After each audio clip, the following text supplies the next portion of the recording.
Hey, Hey, Wendy Bell Radio is live. good morning. It's Tuesday. What's going on, everybody? Ooh, let me move the board. It shouldn't be like this. Hold on. All morning she had time to move that.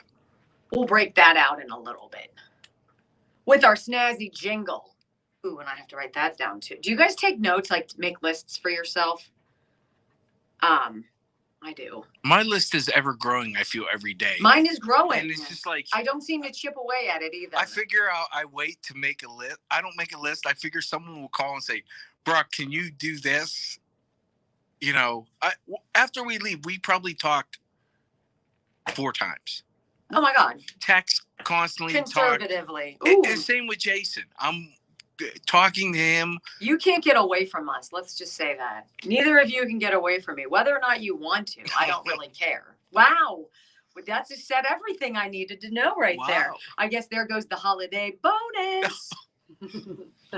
Feed us this. I'm waiting to find out if there's a Christmas bonus party. A Christmas party. Bonuses are a bonus, so it's nice to be surprised. But, you know, am I going to get... Well, first off, what's the first thing you should do today? Thank everybody for watching? No. Today's Ryan's 16th birthday. Say, I'm fabulous! No. Happy birthday, Ryan. All right. Well, that was part of my If you're monologue. having a party, Ryan... do it when I'm far, far away. I was not invited. Oh, that's outstanding. Yes, it's wild when your kids grow up. Happens to the best of us. He's now a peer. Giant. Jagoff. Enough. I've one kid who's smaller than I am. I'll take him to a birthday dinner. Really? Yeah. Cheerleaders? No, I was thinking stinky. Wow. Wow. He's asked for a special birthday dinner. So I'm going to be making that. Quality time with your family. What more could you ask for on your birthday? You were not invited. That's correct. And I forgot to take the chicken out of the freezer. Dang it. I knew I was forgetting something. Actually, Kate is working tonight, so I'm fending for myself. So I figured me being nice and saying, I'll take Ryan to dinner. I'd have someone to go. I wasn't inviting you. I was saying if Ryan wanted to go have dinner, I'd take him to dinner. Wow. I invited you before, and you said, no, I can't. I can't be gallivanting around. Okay. I can't be gallivanting. That's what you said. That's exactly what I said. I own it. Hi, everybody. We are having very serious discussions with Jason about what we're going to be putting in the merchandise section of our app store for the holiday. So we've been talking about golf shirts, yes? We have been. I've had multiple requests from listeners. We're thinking about, because our colors obviously are red, white, and blue, but black, we're thinking about a black polo. I like that nylon-y feel. I like that Under Armour, like that wicking, thin but comfortable. I prefer that over a cotton that just sort of suffocates you. Yes. So we don't like white. I think white, particularly in a golf Every shirt, day's after Labor Day. It's just, it's a tough look on anybody except me because I'm... Well, the minute you ash while smoking a cigar. And that's exactly what my motivation was too, in dissuading us from doing white. So we were thinking of white, Brock blue, yes, and red, possibly rather black, red. and yeah. Red might be tricky. Red's a tough one. I have a red one. You like red? I have a red Duquesne one. I like red. So we're looking into our options. Right. And then we want to be perfectly clear. What was the thing that we were talking about? The caps, yes? Yes. So we were going back and forth on virtually impossible to find an American vendor of the right kind of ball caps. And the ones that you want specifically are the ones that you could wear frontwards and backwards. Well, that's what we sold. Right. So because we figured, hey, we're throwing this stuff up. Who would have ever thought you can't buy one type of specific hat in America? In the United States. So right now, though, we think we found a vendor. Okay. But other than that, our only stipulation is, okay, well, we sold these hats. If people who bought them don't want them, that's fine.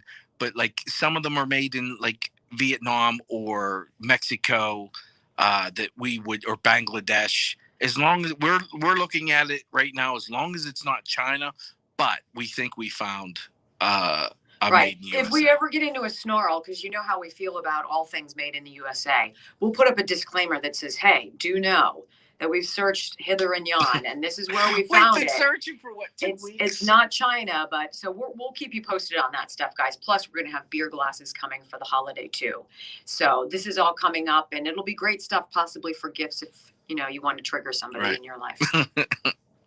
Triggers.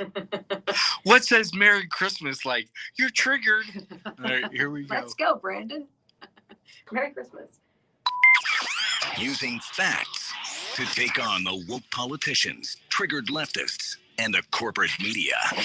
You just got to try harder not to suck. Live across the fruited plain and from sea to shining sea, you're listening to the Wendy Bell radio program.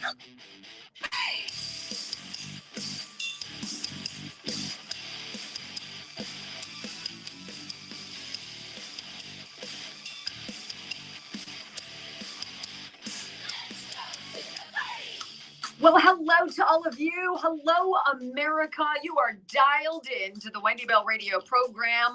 We are so excited to have you along, as we say every single day. Thank you so very much for choosing us here for your dose of daily common sense conservatism. I'm Wendy Bell. We're so happy to have you here. I pledge allegiance to the flag of the United States of America and to the republic for which it stands, one nation, under God, indivisible, with liberty and justice for all. Amen. Today started early for me. Most work days begin at about 4 o'clock. That's when my watch buzzes me and wakes me up. And it's when I get started, get my cup of coffee, sit down in front of the computer, start looking at what's happened in the overnight hours. Today was a little different. I was up about 20 minutes early. It's weird when you wake up and the first number on the clock is a 3. There's something just fundamentally wrong about that. But I had a lot going on in my mind and my heart. And so I popped out of bed and I ran over to my son's door. It's his 16th birthday today. So his little brothers had made him homemade birthday cards, which I taped up onto his door. And I'd blown up some fun balloons and some streamers, and I taped them around the doorway. And I'm sitting there thinking, holy cow, it really is a milestone. Now, here in the land before time, unlike other states like California, from where I came, you have to be 16 and a half to get your driver's license. 16 allows you to be permitted, but to take 6 months after that, requisite 60 hours of learning, blah, blah, blah. And soon I will be embarking on this journey with Ryan as I train my third son how to drive. And as I'm thinking about him, as I'm putting all these decorations up on his door this morning, it really struck me. 16 it's really this weird zone in life where you begin to realize, particularly with the responsibility of a driver's license, as you slide behind the steering wheel and realize there's no one to blame for the decisions that you make. Gone are the earlier years of being able to blame a sibling or a just chance or I didn't mean to. Now at 16 is walking into that pathway of owning your decisions and realizing that they have an impact and that there are consequences. It's at that age, I think, that a lot of us start to get it. We start to see our parents less as obstacles and ogres and more of really our greatest advocates who have our back at all time. I was a little slow on the draw when I was 16, I have to admit, and I wanted to share this with you. It's going to take us to a Sears department store in Southern California. I've shared this story a couple years ago, but for those of you who are new to the program and new to me, this is sort of the epiphany I had at 3:45 this morning as I'm taping stuff on Ryan's bedroom door.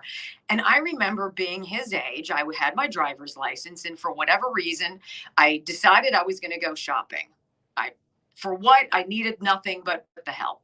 I was a great little thief, or so I thought. I was really quite bad at it. as the story that will unfold will prove to you. For whatever reason, the Sears department store lured me in. It was almost as though like I had never been there before in my life. And I went with a passion, with a mission. I was on a directive. I have no idea why. It's almost as though the good Lord was feeding me little breadcrumbs to take me to the eventual worst day of my life. And what would happen truly was the worst day as I look back many, many years later. It was the worst day of my life. For whatever reason, I thought it would be a great idea to try to shoplift. As idiotic as that is, the item I chose to steal was dumber yet. It was a pair of lime green stretch pants that, for some reason, I had to have. It wasn't my color. It wasn't my style. I think it was just merely the exhilaration of getting away with something until, as I put the tights on and put down my skirt over it, grabbed my purse and was walking out of the dressing room, I could see it like the finish line in a race, those doors leading out to the parking lot, those double glass doors. I just had about 50 feet to go. I could feel it. The victory made it through the first step. Oh my goodness, opened up the second door and there was the police officer. I'll never forget. It wasn't some mall security guy. It wasn't Paul Blart. It was a real Los Angeles police officer. Unbeknownst to me, in the stall next to me was an undercover police officer. I guess I had the face of a thief on that day, or I'm just really that bad at thievery. And I'll never forget the smell of her perfume. I will never forget the feeling inside the office at Sears where they, quote unquote, processed me. And I will never forget the dread I felt as I was put into the back of a police car and taken to the headquarters of the various precinct. It's almost as though everything that was said to me after that moment was a blur. I heard blah, blah, blah, blah, because in my heart, I had done something that I knew I wasn't going to be able to fix. It wasn't that I was going to go home and my parents are going to yell at me and I was going to get punished and I was going to lose my privilege of driving or any of that. Is that I had disappointed them. And even greater than that, I had disappointed myself. My parents let me squirm at that precinct. And the way my memory serves it, it's almost as though I was in the Shawshank Redemption. Literally, that's how my mind remembers it. The clanking of the door, whoosh, right? That never happened. I'm sure I was just sitting in a regular old chair, but my mind of punitive thoughts goes back to this recollection of sitting with a singular light bulb swinging overhead and, the drip of water in the corner. None of that happened. In my soul, it's exactly what had happened. And I'll never forget my mom and dad coming to pick me up. They let me squirm for a while. Felt like days. It was probably an hour and a half. And I could hear my heartbeat. And I looked at them and they wouldn't look at me. And we walked out of the police precinct and I slid into the back seat of my mom's car and we drove home. And they said nothing.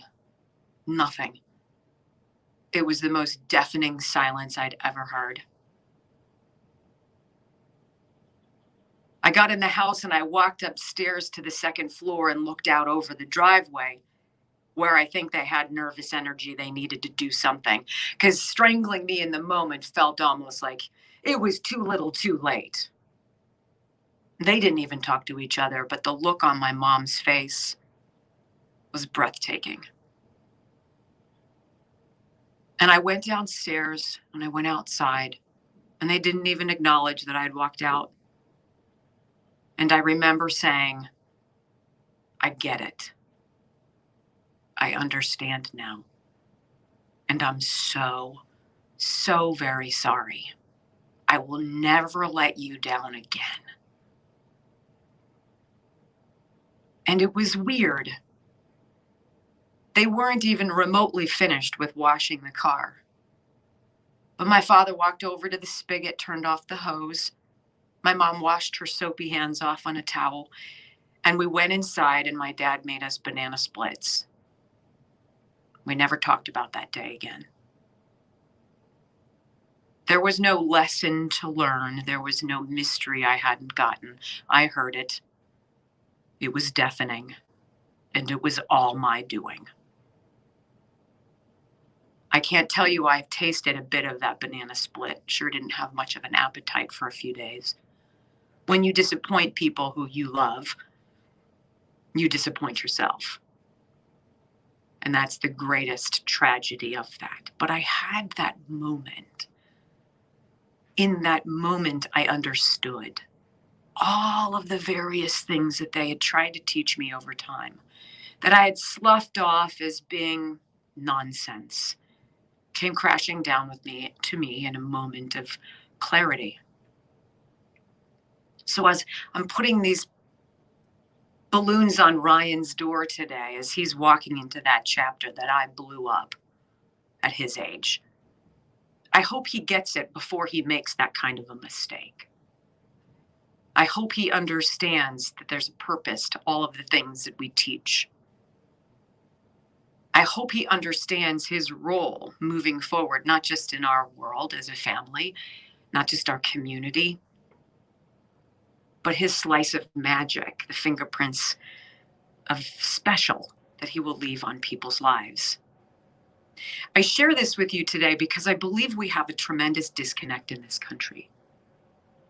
We have a very serious chasm of understanding. And on the one side are people who are just average, like you and I, trying to do what's right by our families, working hard, putting food on the table, paying bills, being responsible, hoping that our children make the best decisions, that the worst that ever should happen to them is they get caught trying to steal some lime green stretch pants, and that nothing worse should befall them. But bigger than that, we have a government that hasn't had that aha moment. They don't understand. They don't see this great divide, this great disconnect. And one would have thought that the election of last week in Virginia and in other areas would have been a great awakening, would have been that aha moment of understanding, of we've been off track for so long, we haven't paid attention, as I didn't pay attention to my parents, but they have not. And that is going to be a great theme today as we walk through this broadcast, sharing with you some of the examples of disconnect and discord.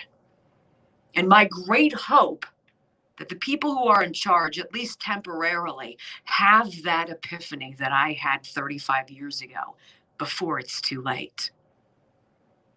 Dr. Darren Dubiak and Advanced Integrative Medical 360 are just, the process of finding answers to what ails you, whether it's just always feeling lumpy and down, whether it's having no energy, putting on weight that you can't shake, you know your body.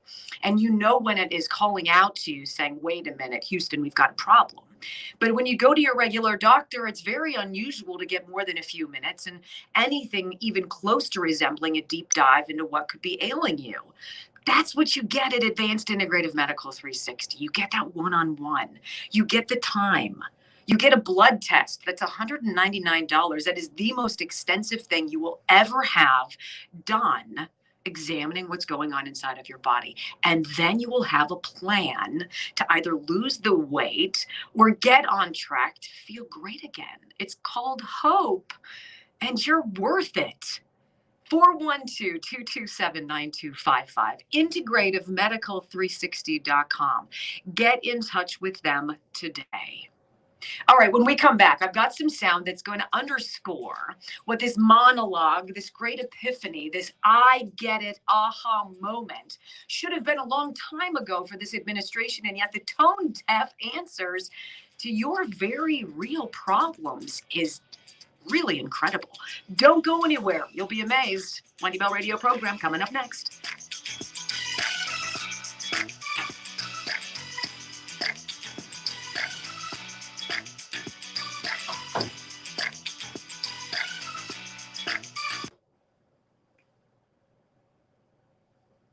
No, you're good. It's just, I think just watch my phone. It should go. Wait, hey, Wendy, can you, I don't know if I turn my ringer off. Can you make it pulled that way?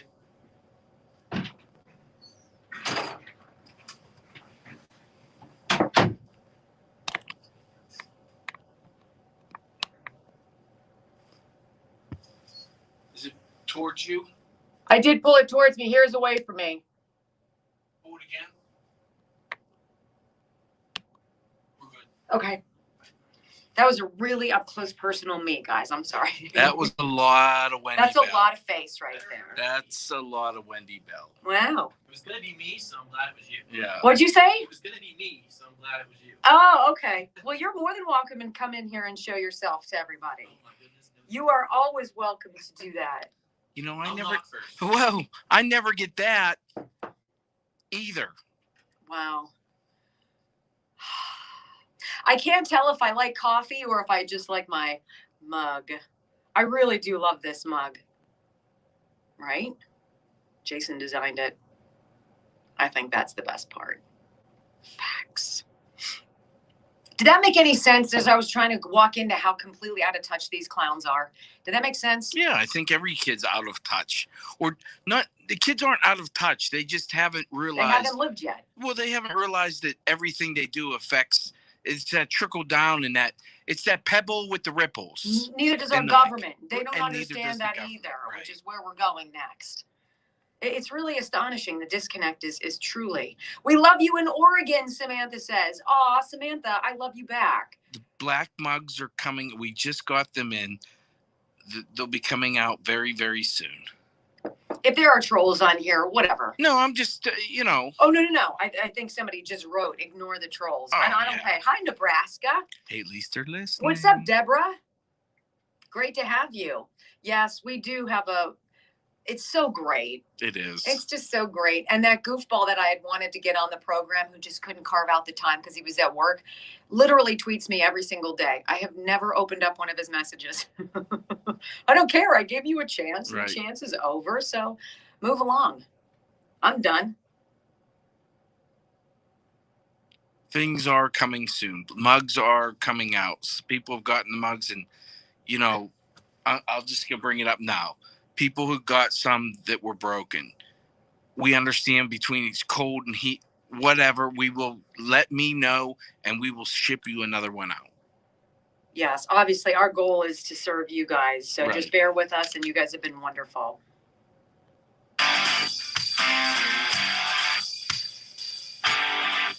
All right, so this great disconnect. I mean, it's one thing if you're 16 years old and you're going to make dumb decisions and your ripple effect you're going to understand down the road is greater than you could possibly imagine. It's an entirely different thing when you're a presidential administration and you're not listening to the people. You're not following the polls. I'd like to have a conversation with the alleged 37% who still think Joe Biden is doing a good job. Who are you and where do you live? Get out of your chamber and walk outside and fill up your car. $1.30 more we're paying for gas, right? I want you to hear though. So Jen Psaki, she's been out of touch, right? Because she's got COVID. Fully vaccinated, has COVID. It's happening to a lot of people. This is not a pandemic of the unvaccinated. The pandemic is over. People are going to get it, okay? It's a fact. So she's gone. So Junior Psaki's in, okay? The JV of the JV. She's the freshman squad. All right. So this is the gal. I don't even care what her name is. I want you to listen to this reporter. And you're listening to an awakening.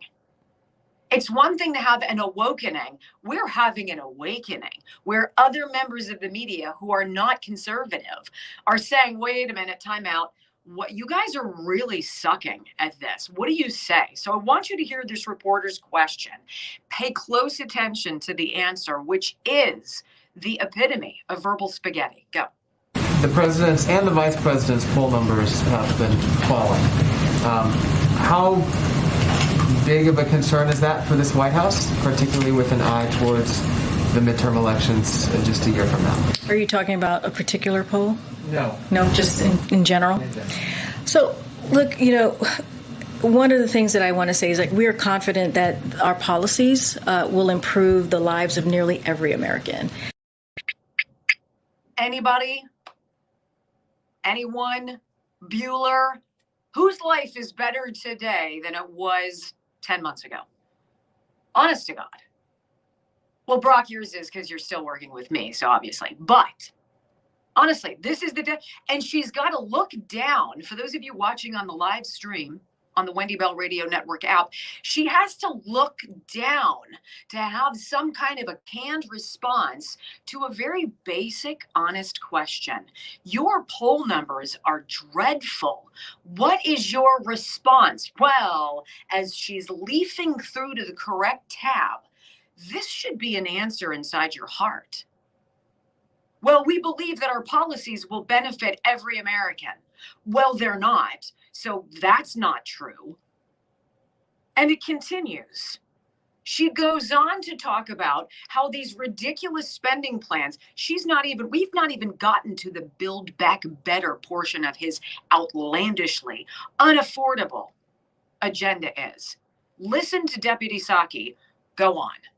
And, look, polls are all over the map, and that's not going to be our focus right now. The president was also asked this last Tuesday, and he wants to make sure that we deliver for the American public. And that is what we're going to focus on. And also, like, poll after poll, including the poll that you may be thinking of or other polls that are out there, has showed us the components of the bipartisan infrastructure deal and the Build Back Better framework are very popular. With whom? I mean, honest to God, I'm all about, let's be honest, let's talk about this. I don't know anybody who's like, you know what, this is a really good time to increase our national debt. I think this is wonderful. Gas prices through the roof, food prices outrageously high and getting higher. A proposed per beef cattle and dairy cow tax that will make milk, cheese, yogurt, any kind of meat unaffordable. We've got home heating prices poised to go up at least 30%. And we have an energy secretary who's giggling about it, saying, I wish I knew what we could do. Well, I've got some solutions for you. We got some answers. This is the out of touch. You're not listening to us. Maybe you're hearing the words that are coming out of my mouth, but you're not listening to what they mean. Coming up, we're going to march through several things that are alarming that this administration fundamentally is not understanding. If you thought Terry McAuliffe losing to an outsider in Republican Glenn Youngkin would have been a wake-up call, an aha moment, you'd be wrong. They don't get it, and it's going to cost them. Don't go anywhere. You're listening to the Wendy Bell Radio program.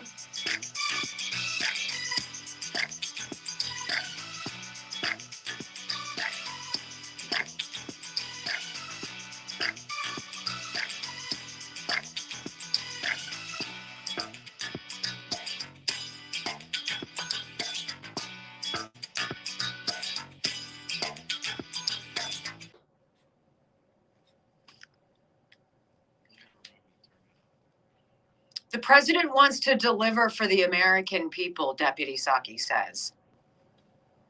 Well, no one's stopping them. I mean, how about we don't even try? We're not stopping them even trying. Have at it. I mean, we're all ears. You tell us how. Let's go. This is going to be dire. It's very disheartening to see how poorly these people do their jobs. I wasn't a fan of some of the people in Trump's administration. Me neither. But you know what? He did what your dad said. He failed fast with some of these people. The Scaramucci's he failed fast with them. Yeah, move along. Move along. I don't want you being part of my agenda. This isn't about you. It's truly amazing that we have so many people who are deeply entrenched in bygone eras. Like, let's move forward. The BS board that we have today, and I'll credit Brock with finding this on opensecrets.org. Which we're going to put on the resources tab, because this is something we all need to have come election time. You guys have to have this So wonderful Jason. this wonderful resource called opensecrets.org is literally, if you sat down and let your fingers do the walking, holy moly, it literally blows your mind about campaign funding, political donations, a host of Which things. is disgusting. Right. It's how I feel like Worldometer or Worldometer or whatever it's called. That's another great source, you know? Are we saying who we're having on tomorrow? Go ahead. This is good. No, I'll let you go ahead. Congresswoman Kat Kamik is coming on. She's the freshman congresswoman from Florida whose viral Facebook video you guys shared with us in droves, and we appreciate it. I shared it with you'd seen it. I saw it because I was going to share it with you, and you're like, we've got to get her on, and I'm like, absolutely. So starting Friday after the show, you started reaching out, and you bounced back and forth. Tomorrow morning in the 10 o'clock hour, yes, we're going to have Congresswoman Kamik on. Top of the hour, 10 and o'clock. she does go into this 2,700 page bill. Now, is she talking about infrastructure or is she talking about Build Back Better?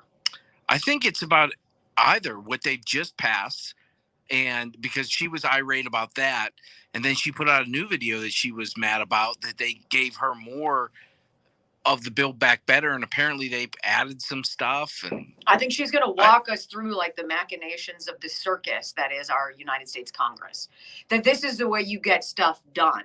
And Nancy Pelosi greased it for us years ago during I think it was 2013 and the Unaffordable Care Act. Pass it to see what's in it. You're going to have to pass it to see what's in it. Wow, that's really funny. That's really funny, Nancy, you hack. I'm glad she was open to, it's tough getting senators and representatives on, because and someone like her who's gone viral because she's probably getting a lot more media. Yeah. Oh, I thought you were talking about Pelosi. A lot more media. Well, good luck getting Pelosi. No. I thought you were referring to her. Yeah. It's hard to get some of these guys on, and I'm glad her people were very receptive, and I reached out to Ted Cruz and I got radio silence from his people. Now I get it. Like, he's the highest rated political figure in Texas right now, which I understand. He's made a name for himself, but there's some serious stuff I wanted to talk to him about, and it'd be nice to get a phone call back. Ted Cruz's people. Well, I drop, and I don't know how you do it. When I send these press people stuff, I drop that we have our own app, that we have hundreds and hundreds of thousands of people, that over between likes and follows, over 400,000 people following us. And that's what they respond to. Yeah. Multiple radio stations in multiple markets. And I expressed there because a lot of you guys telling us where you're from, I was able to say, and multiple people said yesterday that she's their congressperson and they voted for her. I was able to put that in that email saying, hey, a lot of we know some of your people that vote for you, that watch our show every day. Right. So amen to that. I manipulate everything you guys tell us. Right on. If I can use to help get a guest or anybody like that, I'm going to do it. All right. So you want to show the guest? Oh, we have an in-studio guest. Oh, yeah. No, you're not going to leave her there. Go ahead. Yeah. It is creepy. Yeah. I looked over at you guys and Hurry saw up, her. You have less than a minute. Okay. Here is the lovely Jen Psaki. Oh, I like her. Get her away. Tank. She has COVID. Right. Where's her mask? Yeah. There you go. Lovely shoes, guys. You see them? You know what's disturbing? Not those shoes. The first thing Jason said is a male. Oh, I don't like her shoes. That's not what I said first. I don't know why she's got a watch on over her jacket. No, I don't know why a dude. I didn't even notice that. I don't know why. Yeah, but you noticed her shoes. I was basically close to the floor. You're a dude. You're a dude. Whatever. I dislike her because I think she's dangerous for America. All right, here we go. He's a dude. He shouldn't recognize her shoes.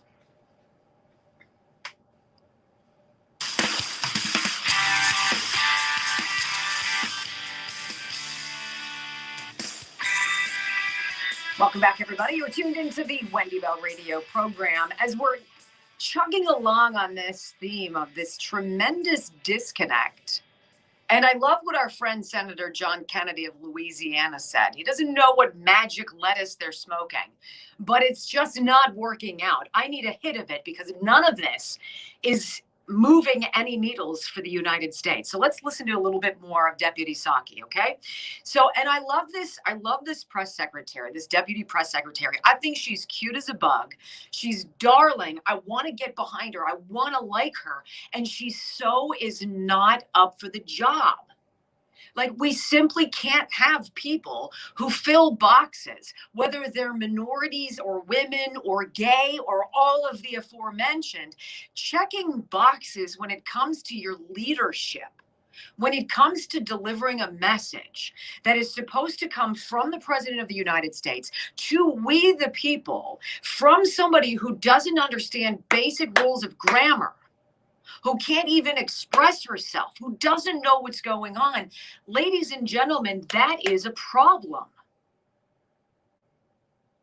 We have sound for you coming up shortly from CNN of a reporter who's mystified, standing in front of a gas station, that people are upset about gas prices. It's like they've just showed up to the party. Look, we've been doing this for a while now. We've been paying this for. Where have you been? Are you that disconnected? This matters. It all matters. Listen to her now in this great lie that they're delivering in some capacity for us, that they're on the ball. I fail to see it. Go. And American families want to see these historic investment in infrastructure. They want to see it in care. They want to see in competitiveness. They want to see in this addressing the climate crisis. And so that's what we're seeing, and that's what matters as we're moving forward, is delivering for the American public. So I wanted to go through what she said with you because it is unintelligible. American families want to see these historic investment in infrastructure. They want to see it in care. What does that mean? What are you talking about? They want to see it in competitive. It's almost like we're listening to Joe Biden. They want to see it in addressing the climate crisis. You guys, are you really all that concerned about what's going on with the climate crisis as you're thinking about not being able to heat your house in the wintertime? So we're going to deflect. We're going to go over to this big issue, this pet project that we have that wholly is completely inconsequential in this very moment. Can we work on things to become more responsible? For sure. Is creating places where you can plug in your Tesla that you can't afford really a big goal for us right now? How do you make that electricity? How do you make that surge on the power grid tenable? How does that happen?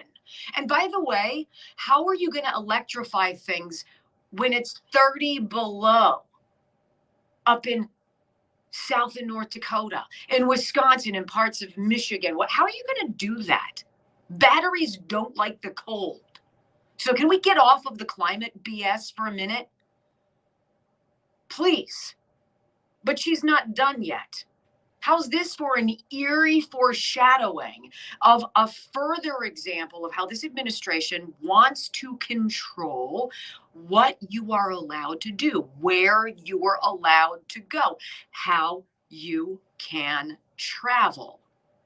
It's only been a matter of time before we knew they were going to roll out some kind of restrictions on those of you who are dirty, who haven't been vaccinated. For whatever reason, you're not vaccinated. And she just hinted at it right here. Go. The U.S. is now accepting fully vaccinated travelers from countries that were previously restricted during the pandemic. Given how rapidly the Delta variant spread here within the United States over the summer, why are there still no vaccine or testing requirements for domestic travel? So, we say this all the time. Everything's on the table. We just don't have any announcement to preview right now on this.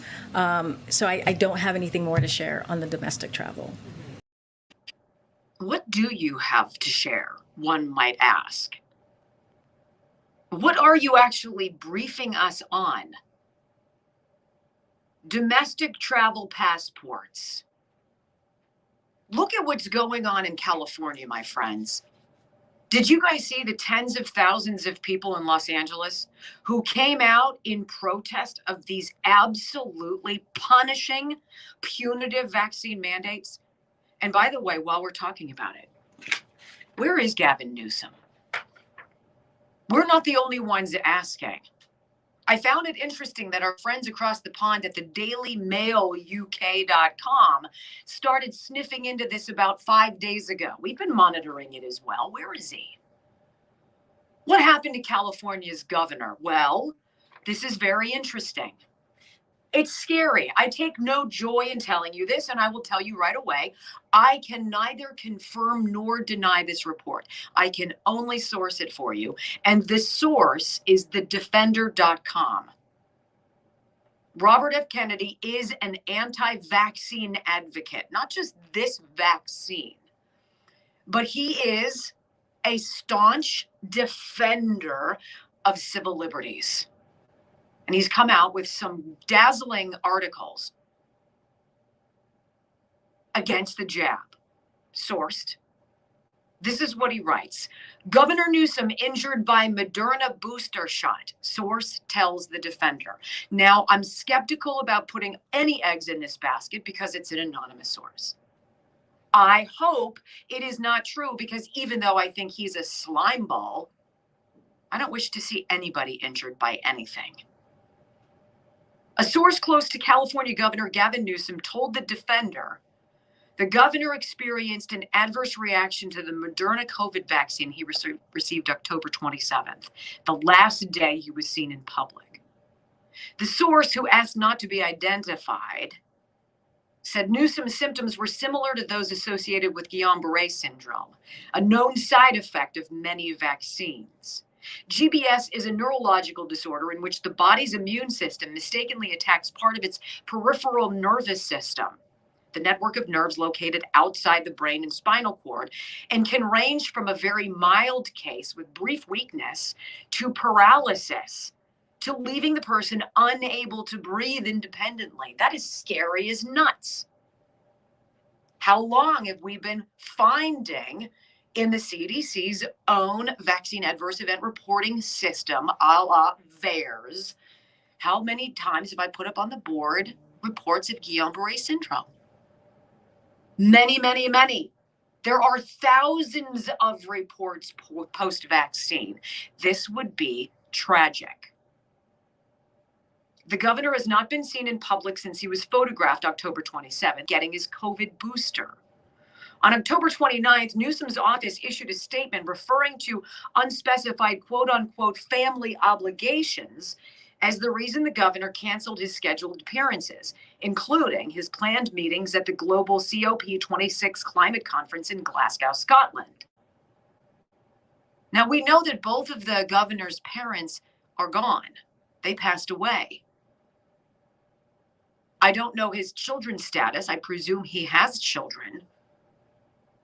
And one doesn't want to snoop into his life, but by golly, Aaron Rodgers' life has been torn upside down by people who believe they should be injecting their own personal opinions into his decisions about his medical well-being and his bodily autonomy.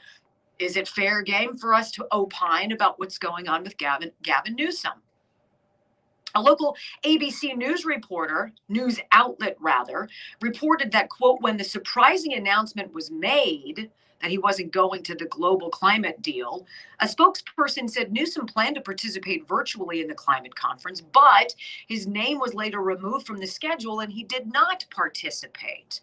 The Defender reached out to Newsom's office by phone and email. The office has not responded. as of yet, they said. According to Fox News, Newsom's wife, Jennifer Seibel Newsom, on Sunday tweeted and then quickly deleted a message urging people to quote, stop hating while her husband has been out of the public eye. Well, now, Jennifer, that's somewhat rich. How does it feel? Would you like to speed dial Aaron Rodgers? Because I'm sure he would take your call. Because, he's done a lot of research into the side effects of the mRNA vaccines. He probably has some knowledge because he spent a lot of money out of his own pocket putting together a medical team of experts to create a protocol for him.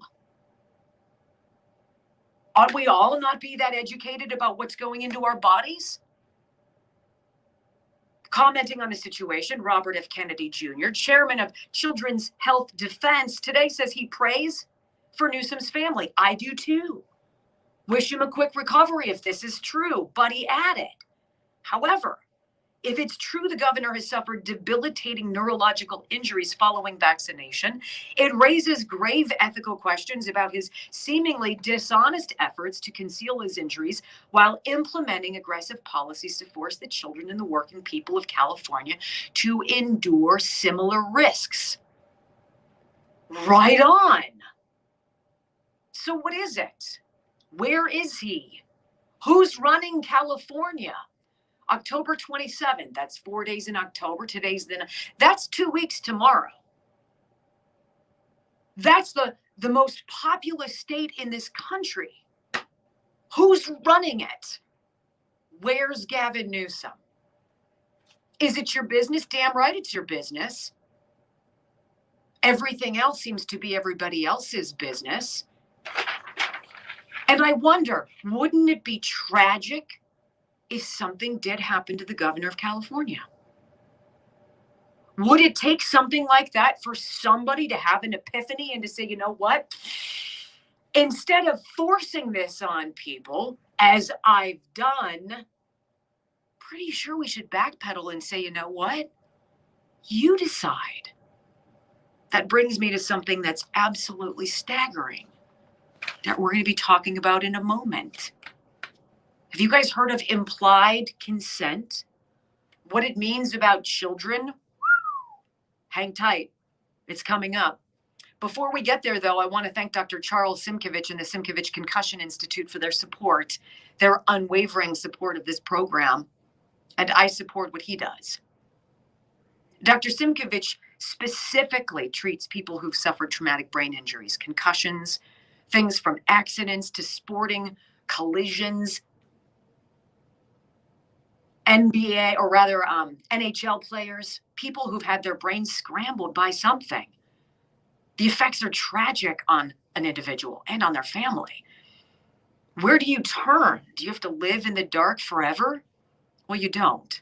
And it costs you nothing to make an appointment to see Dr. Charles Simkovich. What he does is revolutionary. He's been working on this for decades. It is non-surgical, and he doesn't just treat your symptoms, he heals your brain. That's called hope. That's worth it to me. This is the number to write down. Write it down. 412-366-3700. 412-366-3700. Go to SimkovichConcussionInstitute.com. Do you see the interesting disconnect here? You do this. We force you to do this. You cannot choose to make your own decisions. And now possibly Governor Newsom injured by his own booster shot, injured to the point of now having potentially Guillain-Barré syndrome. We'll walk through more of this coming up next on the Wendy Bell Radio program.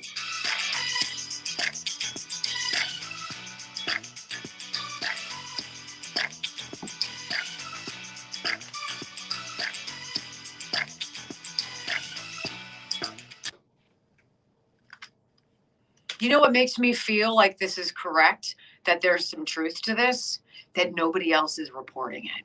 Isn't that the shame? That's what tells me. You know that you're onto something. If you get fact checked, if you get whatevered, and you can tell when the hounds come out. Oh, Brock found a brilliant story today about the new group of fact checkers. What?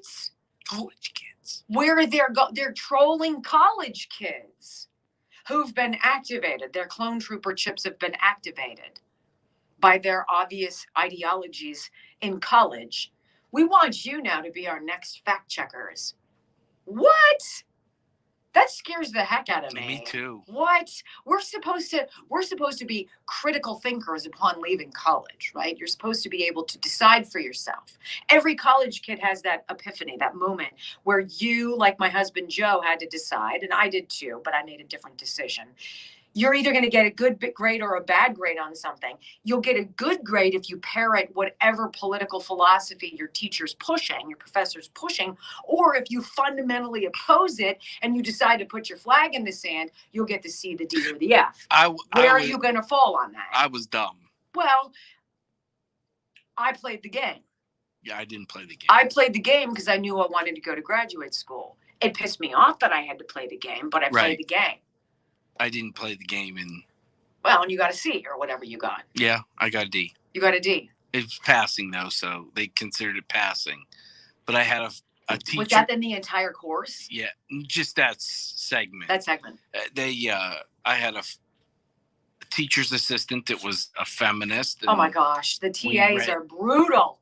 We had to write a paper on this, and I disagreed and wrote about actually the book.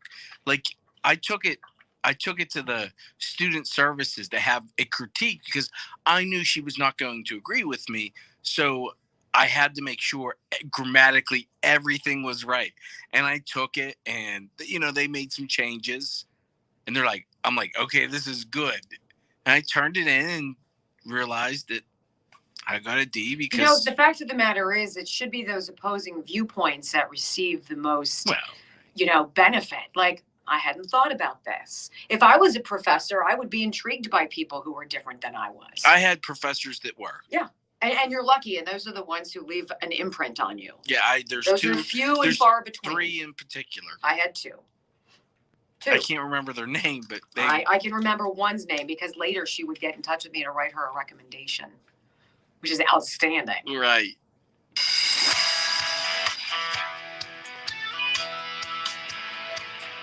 And this is a really sad indictment of this disconnect that we're talking about today. When is that moment when you realize that tunnel vision you've had on for so long, and I'm talking euphemistically here about the administration, about the people who parrot the administration's talking points, which are unprovable and ridiculous. There's that moment when you have to wake up, like I did, stealing stretch pants from Sears and getting arrested, where you're like, I am not paying attention. I haven't heard all of the messages. It's time to wake up and take responsibility and to hear what's going on around me. I can tell that because only one news outlet is reporting this, and that none other, not ABC, not CNN, not Fox, nobody else will touch this with a 10-foot pole. That it is reported, and anonymously so, and I will be abundantly clear about this, I do not know if it's true or it's not, that Gavin Newsom has suffered damage in an adverse event related to his booster shot. Look, this is a guy who loves the spotlight, who tweets dozens of times an hour, who's constantly tweeting, radio silence. Why? There's a point in your public figure life when you are not afforded the private citizen protections. And when you rule, you govern over the most populous state in America, you've got some splaining to do.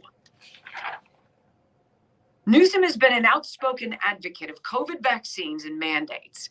On October 1st, he announced California's school children will be required to get the COVID vaccine once it's fully approved by the FDA. It is the first such mandate in the country. In a November 3rd press release, the governor's office said California was launching a, quote, robust vaccination program for 5 to 11-year-olds. Mind you, never taking into account the risk-benefit analysis. What is the potential risk to children? What is the alleged benefit? 99.998% survival. As I've illustrated, more children have been shot in Chicago this calendar year than have died since the beginning of COVID across the country. Think about that. As you have a governor willing to roll the dice and force parents to make a move. It didn't work out for Glenn Young. It didn't work out for Terry McAuliffe, I should say. According to the Times of San Diego, Newsom got the Johnson & Johnson COVID vaccine in April when his age group became eligible. In July, the U.S. Food and Drug Administration added a warning to the J&J COVID vaccine, noting the vaccine had been linked to Guillain-Barré syndrome. Well, now, isn't that kind of a kick in the teeth? 2 months after you acquiesced to their request, oh, it's safe and effective, they said, knowing full well that there's no way they could have known whether it was either. 2 months after he rolled up his sleeve and did his grinning publicity shot and probably put a picture of himself on social media, look, I did it, you can too. 2 months after that, oops, the FDA comes out and says, well, sorry, but we've noticed an uptick of Guillain-Barré syndrome. Unacceptable. This is what we've been warning about from the very beginning. And you know who doesn't have to pay a penny to anybody who's been injured? Oh, that's right, the federal government or Big Pharma or anybody else. You take all of the risk as the gun proverbially is held to your head. The latest data from the Vaccine Adverse Event Reporting System shows that between December 14th of last year and October 29th, 2021, there were 705 reports of GBS following COVID vaccines. Thousands reported across the planet, I should say, as I correct myself from an earlier statement, with 41% of cases attributed to Pfizer, 31% to Moderna, and 28% to Johnson & Johnson.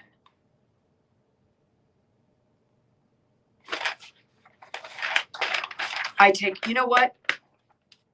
As I take no joy in noting the mental decline, which is so obvious, of Joe Biden, there's nothing funny about that.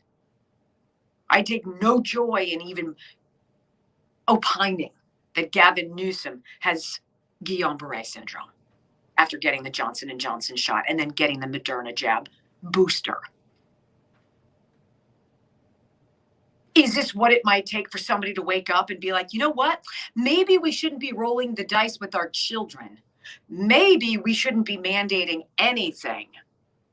But do you think our government and the greedy and big tech and big pharma and big media, do you think they have the ability to have that moment of clarity where they look in the mirror and they say, what are we doing?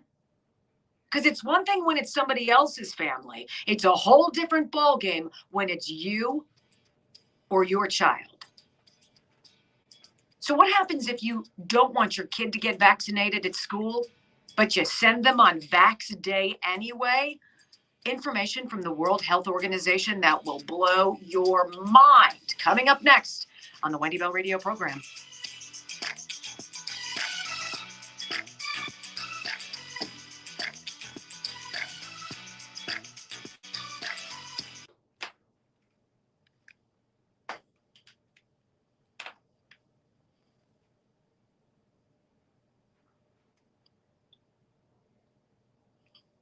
You know, and I was looking at some of the Defender has quite a robust comment section afterwards that I don't think they monitor or anything. And I understood the vitriol that a lot of people have for this man. He's been so out of touch. He's been so elite, so untouchable. I get to do whatever I want. And then when he gets busted doing it, he's like, yeah, I should have known better. Unacceptable. He's no different. That's what we were saying the beginning or end of last week. There's not a two-class. There's no more middle class. It's the elites and everybody else. Yes. And where you fall in everybody else, it doesn't really matter because everyone else is this much, and who gets affected by this many people's decisions? It's everybody else. You care about gas prices. You care how much it's going to heat your cost. Yep. You care how much food's going to cost. You care about how much your health care costs. These are all things that you and I, regardless of how you vote, not how you vote, how much you make. Uh-huh. Wendy and I make different salaries. Is she worried about her gas bill? Yes, she is. So am I. So is the person living paycheck to paycheck. The worry doesn't have a financial, what do you call it? Cutoff? Yeah. I think obviously those who are exceedingly wealthy are less impacted by these sorts of fluctuations in price, but they monitor them because it impacts their investments. Oh, sure. You know, not just that. You know, the more money you have, the bigger your house is, the bigger your bills are. So, like, to me, I go by percentages, right? Like, if 10% of my income is my utility bill, and 10% of your income is your utility bill, it's the same effect on everyone's life. You know, I wish they cared more. You know why they don't care about healthcare? Because they don't pay for it. Well, yeah, they didn't have to.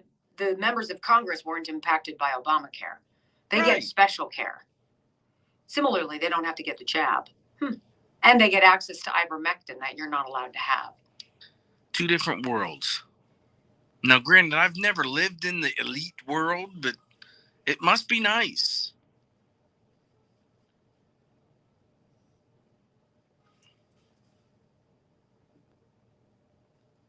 Okay, I have a question for all the viewers. How many of you guys would be tuning in on Thanksgiving? I'm curious. Wendy will be taking the day off. You know, the day I really want is the day after Thanksgiving. That's the day I'd like to take. Just so I can not worry about on Thanksgiving Day. Okay. You know, I'd rather work. I don't mind working on Thanksgiving.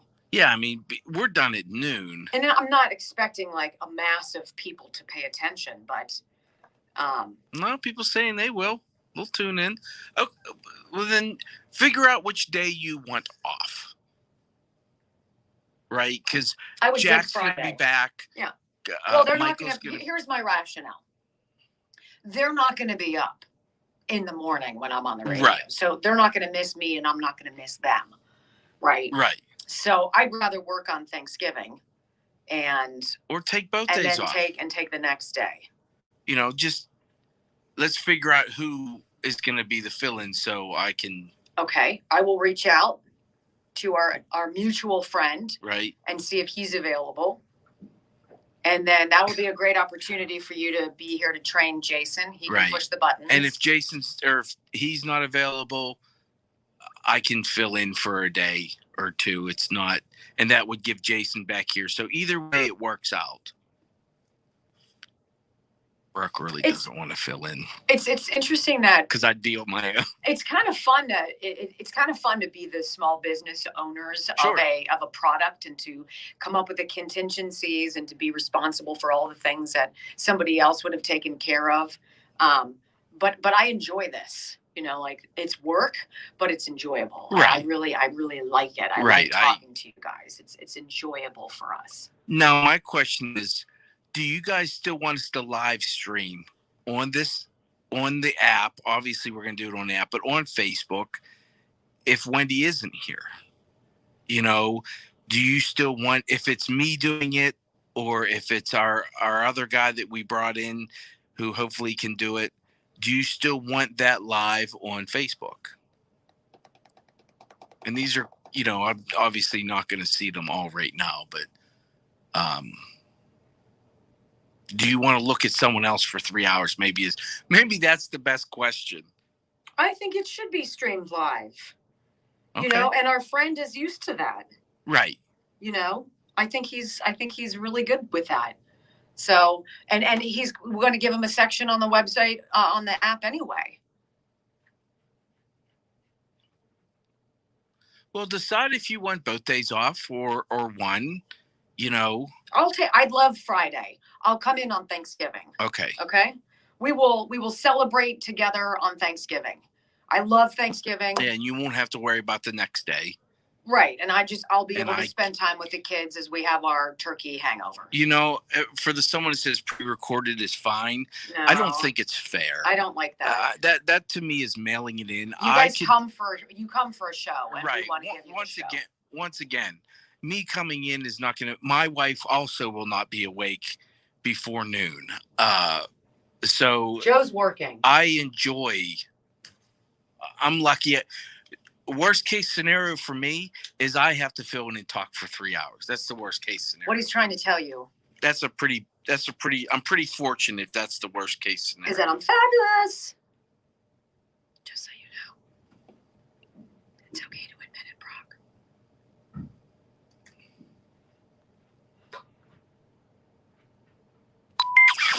Using facts to take on the woke politicians, triggered leftists, and the corporate media.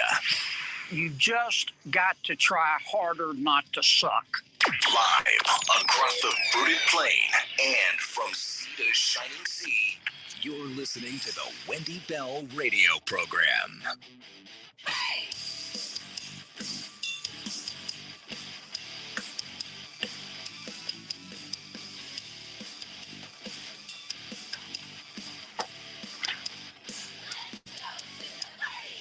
Welcome back, everybody. We are now quickly scooting into hour 2 of the Wendy Bell radio program. Hello and welcome along on this 9th day of November 2021.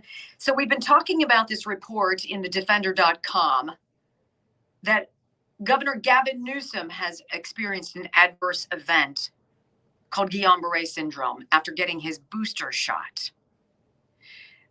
I will say this, that virologist and immunologist, Dr. Robert Malone, who I have quoted on this program, in fact, I believe we've had on this program, who's been an outspoken advocate of science and truth regarding the virus and regarding its therapeutics, if you will, just sent out this tweet. My sincere condolences to Governor Newsom of California.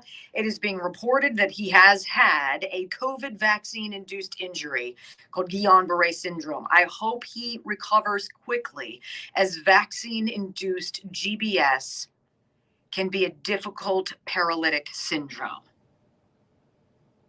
I hope we're wrong.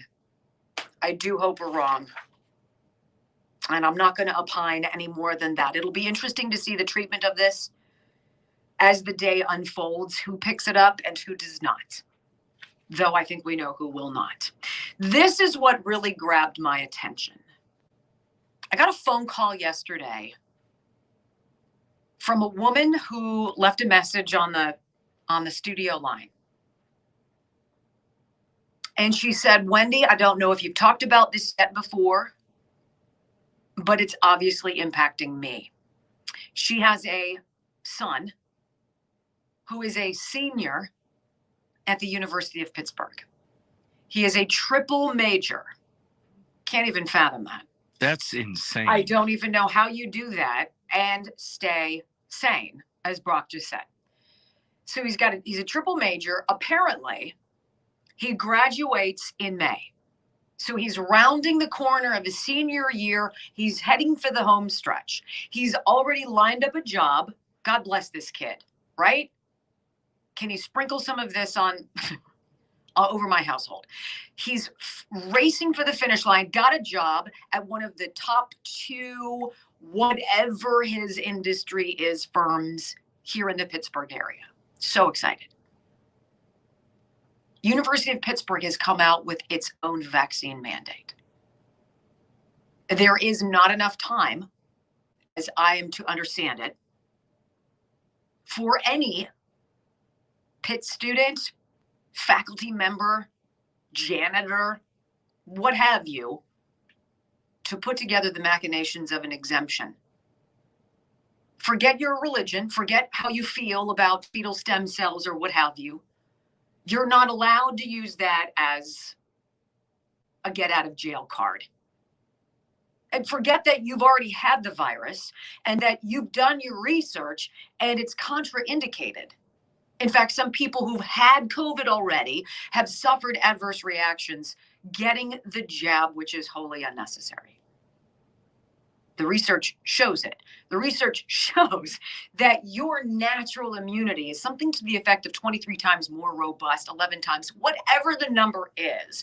You are so protected, much more so than an mRNA elixir whose efficacy wanes, as we know, almost immediately after you get it. What is it, 60 days, 90 days, 120 days, and then all of a sudden, whoops. Why do you think so many people who are completely vaccinated are contracting COVID?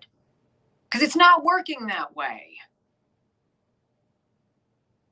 So here's this mom whose son now has to choose. I want you to hyperspace into this young man's life for a minute. He's worked his tail off. Triple major. Focused. Does his work. Has obviously done internships. Has been involved on campus. Has made connections. Has done every single thing any parent could possibly dream for their child to do on their own. You're in charge of your destiny. As I look at my 16-year-old son today, this is the beginning of your life, not mommy. You. 21-year-old man ready to graduate, now forced to decide, am I going to be kicked out of school? Because I believe in my right to choose what's right for me and that there's no discussion. There's no opportunity to have a conversation. That is not right. No one should be put in that position. That's a bear of a message for a 21-year-old getting ready to walk out and do their own thing. To go be what we all hope our children will be, productive members of society. Not drags on us, but providers, innovators, doers, thinkers. And what does he get? Get it or pack your bags. Pate, you're playing a dangerous game. You're playing a really dangerous game. And there's this weird, I wonder why college enrollments, particularly among men, are down 40%. Well, no duh. Let me see here. I'm going to get crippled in debt. I'm going to get into a school that's going to try to indoctrinate me with things I might not be down with. And then you're going to hold a proverbial gun to my head and tell me I've got to put an experimental drug inside my body whose effects we couldn't possibly know because we're in a living stage 3 trial.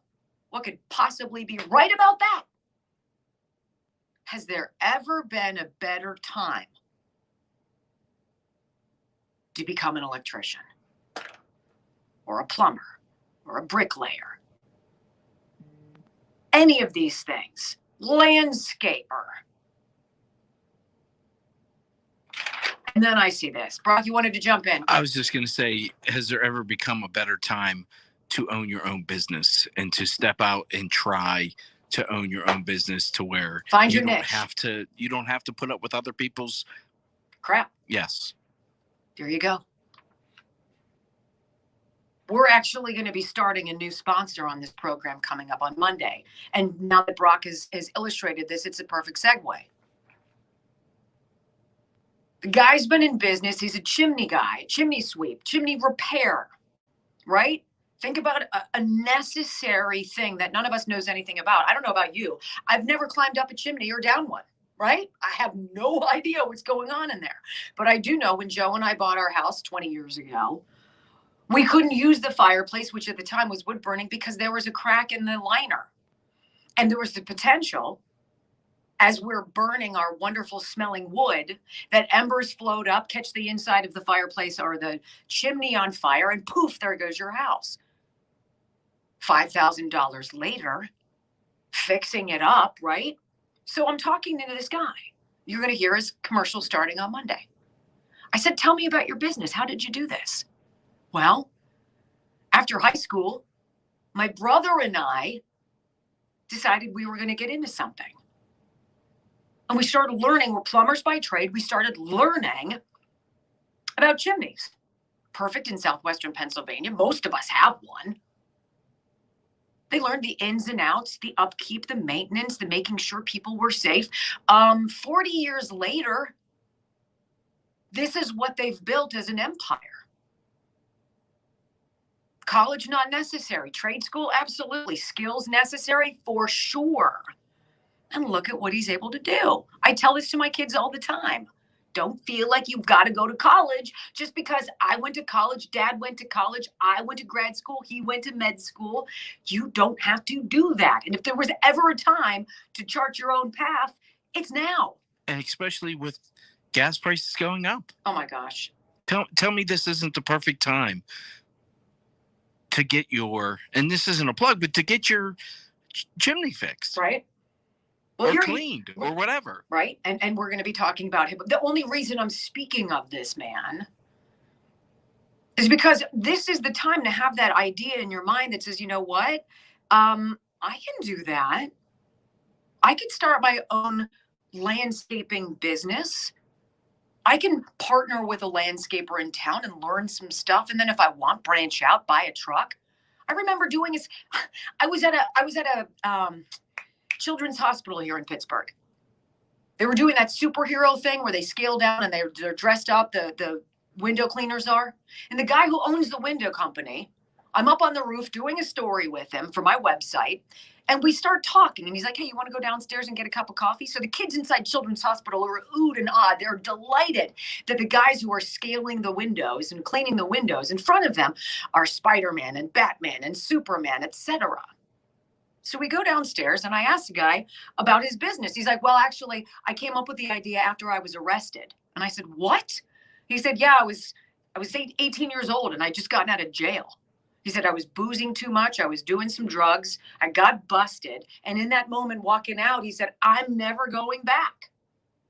So he said, I started cleaning people's windows. And he started cleaning a Ford dealership in town. And he cleaned the windows beautifully. He was driving his own beater Datsun or whatever. And the Ford dealer said, dude, you need a truck. And he's like, are you kidding me? I can't afford a truck. And he's like, give me your hand. They shook.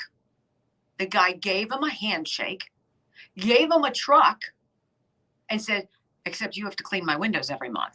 And he said, right on. 54 trucks later, yes, he built a window cleaning empire. Never went to college. Is there benefit to that? For sure.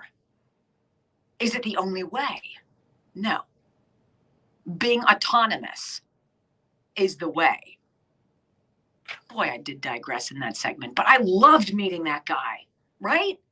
Millionaire many times over with 50 odd trucks of his own, cleaning windows all over southwestern Pennsylvania. Boom. That's what hard work gives you. And you probably couldn't tell that he was a millionaire. Oh my God, he's fabulous. I was going to buy his coffee and he's like, I think I've got it. I'm like, yeah, you do. How about lunch too? Just kidding. I want to tell you guys about somebody I care about deeply, and it's Tom Yakupin at West Penn Life and Health. He knows every in and out of health insurance, medical insurance, life insurance, you name it. He specifically represents new era health plans. Look, if I could tell you that he'll sit down with you and he'll talk to you about what your needs are, whether you're a small business owner, whether you need your own plan, and he'll be able to listen to you and in the time that you talk, find out about your medical history, find out about your prescriptions, find out about your needs, and he'll be able to craft a plan for you that likely will save you between 25 and 50% on your monthly premiums, deductibles, and copays. Likely even more than that. Don't you think that would be worth that phone call? I say. Tom is a patriot. He is an honest man. He knows what he's doing. He is an expert in the field. I highly recommend him no matter where you live. You need a friend and an expert when you make these decisions. And that man is Tom Yakupin. 724-230-4500, 724-230-4500. Check him out at newerahealthplans.com. You know, and I am going to get to the aforementioned thing that I was telling you about. The World Health Organization has this handy-dandy little flyer talking about your kids being vaccinated against your will. Wait until you hear this. I promise you it's coming up after this. You're listening to the Wendy Bell Radio program.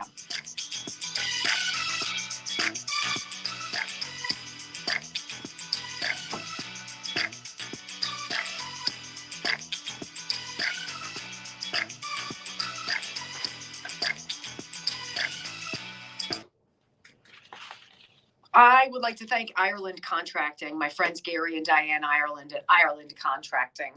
A+ rated by the Better Business Bureau, Angie's List, and Guild Quality, and of course us here at the Wendy Bell Radio program. I've had Gary Ireland on my roof multiple times. He is a really good man. You know, he's the kind of businessman you want in your community because he does the right thing and he does it when nobody is paying attention. The Amish installers they have who put in their roofs, who do the siding, the soffit, the fascia, the new windows, you name it, skylights. These guys are so talented. And Gary and Diane are good people. They've been doing this for 30 years. And because they're an Owens Corning Platinum Preferred dealer, which is huge, they have a new roofing product colored bourbon. It's called Bourbon, and it's the most beautiful blues and browns. It's beautiful. So check it out. Go to IrelandContracting.com, 1-800-NEW-ROOF, IrelandContracting.com. Love them. You know, tapping on what you were saying before about starting your own business, when's the best time?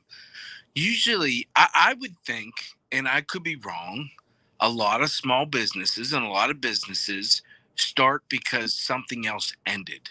Yeah. You know, my dad started a business. I mean, he's been gone now, but he got hurt at his job and no one would hire him because but he had all the skills that he needed. He had all the skills and built a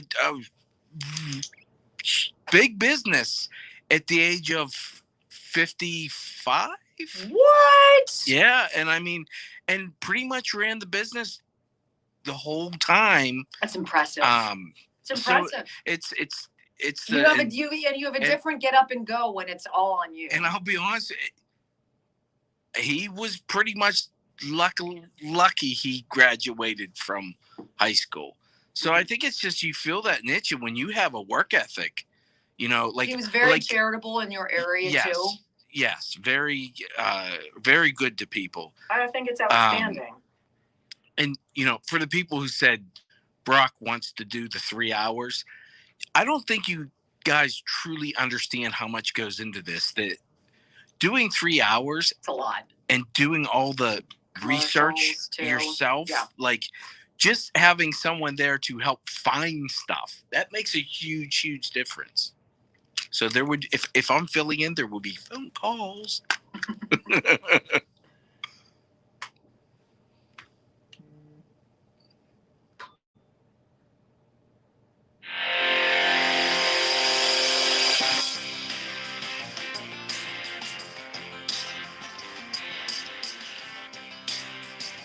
So I stumbled upon this, and I thank the listener, the viewer who sent this to me and put it in my email inbox this morning. I'm bleary-eyed. I'm looking through my email, and this pops up, and I'm like, what? So I read through the World Health Organization, which, by the way, has to be one of the most corrupt organizations there is out there, under the guise of safety and wellness, blah, blah, blah. Maybe at one time, they have some guidelines about vaccination. There's something called implied consent, and there's something called assent. Implied consent and assent. If a child assents to something, they say, you know what? I don't want my parents to know. I'm going to make a decision for me. Implied consent is kind of murky. It's intriguing. And it's used a lot in conversation, has been in the past regarding the jab. So Under the World Health Organization webpage, they have a tab and it says considerations regarding consent in vaccinating children and adolescents between 6 and 17 years old. Well, I have 3 human beings in my family who fall into that, so clearly my interest is piqued. It goes on to say this: common approaches for obtaining consent for vaccination. Sounds creepy already. Number 1, a formal written consent process is used, particularly in middle and high-income countries that have a higher percentage of literate populations and a longer history of providing vaccination to older age groups. Vaccination of this target group may be delivered through school health services. Health authorities inform the parents about the vaccination, and written consent from the parent is required to opt in, i.e., give permission for the older child, adolescent, to be vaccinated. Alternatively, a written form is also used to allow parents to express non-consent or refusal to vaccination of their child. This is known as an opt-out procedure. Number 2, a verbal consent process, whereby consent is given verbally by the parent after being duly informed about the vaccination. However, this approach can only be used when parents accompany the child to the vaccination. And then there's number 3. An implied consent process by which parents are informed of imminent vaccination through social mobilization and communication, sometimes including letters directly addressed to the parents. Subsequently, the physical presence of the child or adolescent with or without accompanying parent at the vaccination session is considered to imply consent. This practice is based on the opt-out principle, and parents who do not consent to vaccination are expected implicitly to take steps to ensure that their child or adolescent does not participate in the vaccination session. Let me understand what this means. In these circumstances, if your elementary school decides to have a vaccination drive, and you're not on the ball about it, you missed that email in your inbox saying, hey guys, we're going to be vaccinating the kids at a clinic on Tuesday, November, blah, blah, blah. If you missed that and your kid happens to go to school that day, it is implied by your child's presence that you consent to them getting a vaccination. Are you out of your mind? Please be aware of any kind of notification that comes from your school, specifically about vaccinations. Because it could be that if you're not paying attention, excuse me, under these guidelines, they have the wherewithal to say, well, you knew we were doing this. Why did you send your child to school? I don't know how you guys feel, but if anybody wants to touch my child, you guys thought that Virginia ended poorly for the Democrats? That'll be a dark day, and I know I'm not alone. Again, pay close attention. Who knows if this just slips into your email? I don't know about you guys, but I get about 400 a day. Do you want to miss that? Do you want to miss what's going to happen next? You need to know this. Coming up, we're going to open up the phones. 833-WBR show. I want to know from you if you've had your back against the wall. The edict that you have, the mandate, the choice that you've been forced to make. Get the jab or lose something. Lose what? Call me. 833-WBR show.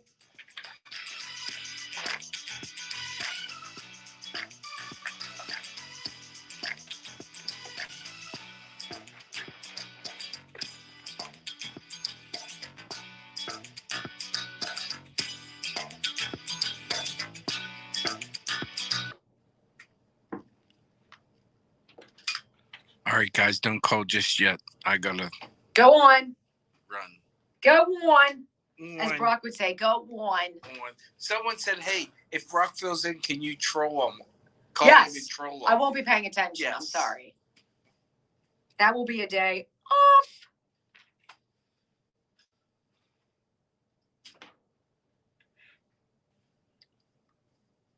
Hang tight, callers. We'll get you.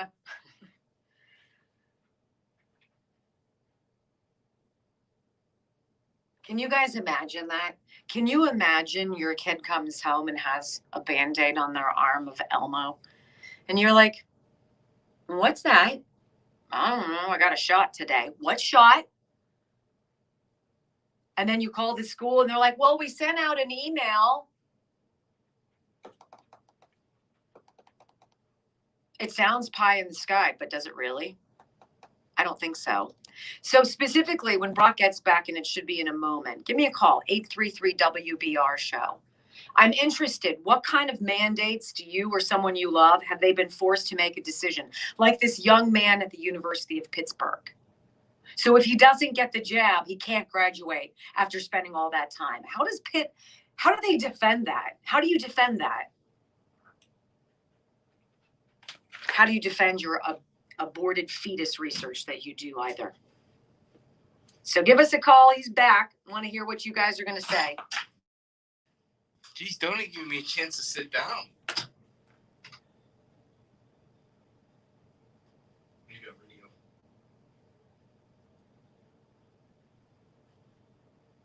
Thank you, guys. Appreciate you.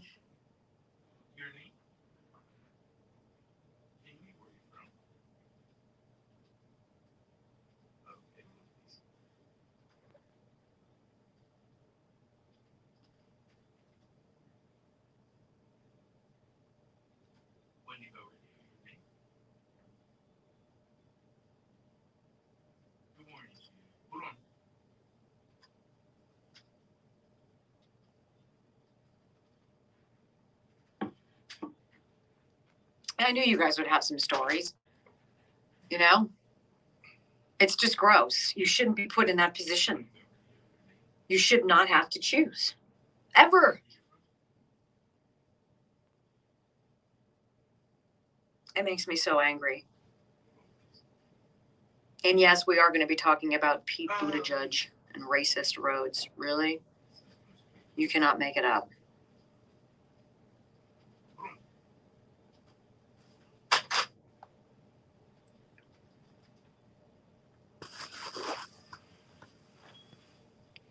That is the nice thing about you guys in this show, is that when someone does fill in, whomever it is, opening the phones is not a hard thing. Right. You know.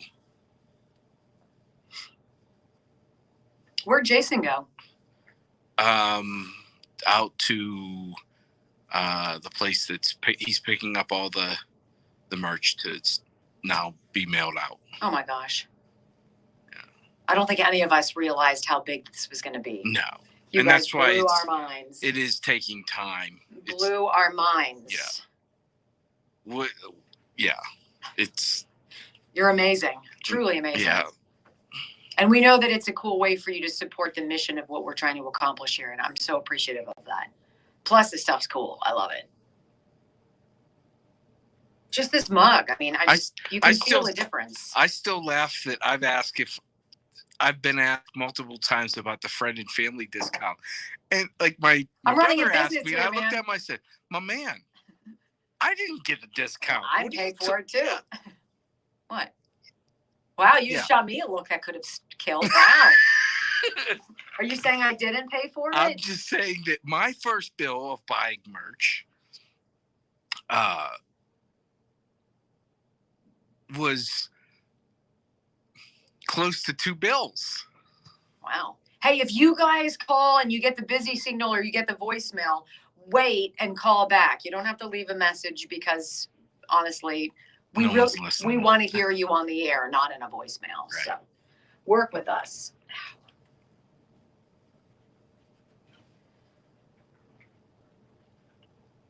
And I'm just happy. I think we found a hat vendor made in America, and that's.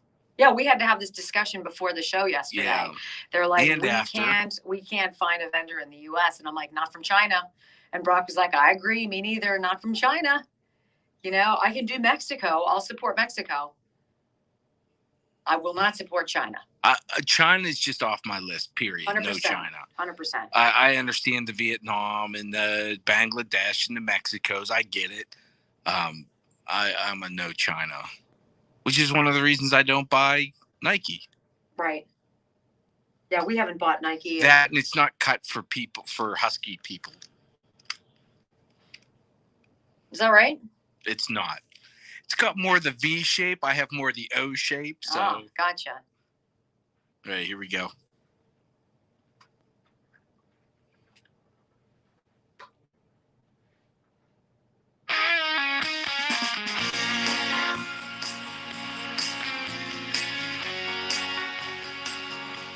Welcome back to the Wendy Bell Radio Show. So the phone call segment, here's the question and the number. If you call through, you get the busy signal. Don't leave a message. Just call back. We'll get you on. 833-WBR-SHOW. I'm interested in a mandate that impacted you or someone you know. Really, that is ridiculous. I mean, we need to talk about the choice we've been told we have to make. You want to continue to receive your federal pension or whatever your benefits are for serving this country in the military or for serving in the federal government, and you don't get the jab, sorry, that disappears. However, if you're on welfare, not only do you not have to get the vaccine, you still get your money. Tell me where in this society that makes any kind of sense. Let's take your calls now. Let's get out to Jamie in Ohio. Hello, Jamie. Welcome to the Wendy Bell Radio program. Thanks, Wendy. I tell you, I worked for an institution in Columbus, and this is completely circle back again. It went from just the push to get the jab to now it is mandated, even before President Biden said so. And first, we were able to do personal, religious, or medical exemptions.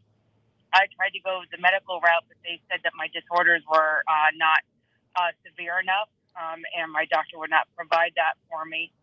So I then went and did the personal exemption, which listed what I thought would be reasonable for medical and my religious beliefs, and that was approved.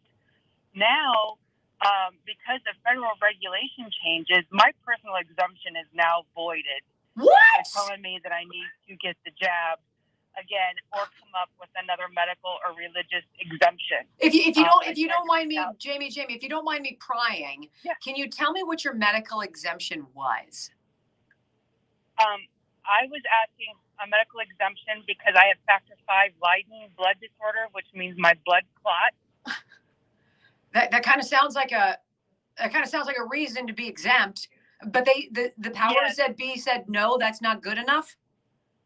Yeah, they say because I am on a blood thinner that I would be protected because of that. And I was thinking, I don't want it to become more severe where I need to take more medication. You know, I don't want to do more than I have to. I'm healthy now. I want to keep it that way. Oh my heavens. So where are you now? Do you have to get it, or are you going to quit, or what are you going to do? No. Well, I reached out one more time to my doctor, to another doctor, one of my specialists, and he said no. So now I am going the religious exemption route, waiting for approval on that. And the crazy thing is I work remote 5 days a week. Oh, for the love of all that is holy. Come on now. This is the dumbest thing I have ever heard. One, it's your body. Two, that your doctors are obviously in on it is just despicable. You know that their back is against the wall. Three, that your religion doesn't matter. Or we'll see. Right. Yep. Unbelievable. So let me ask you a question. So you have a blood clotting disorder, and we know that one of the jabs causes blood. Yes, blood clots are an adverse event. You're taking medicine to prevent that, but not. Yes.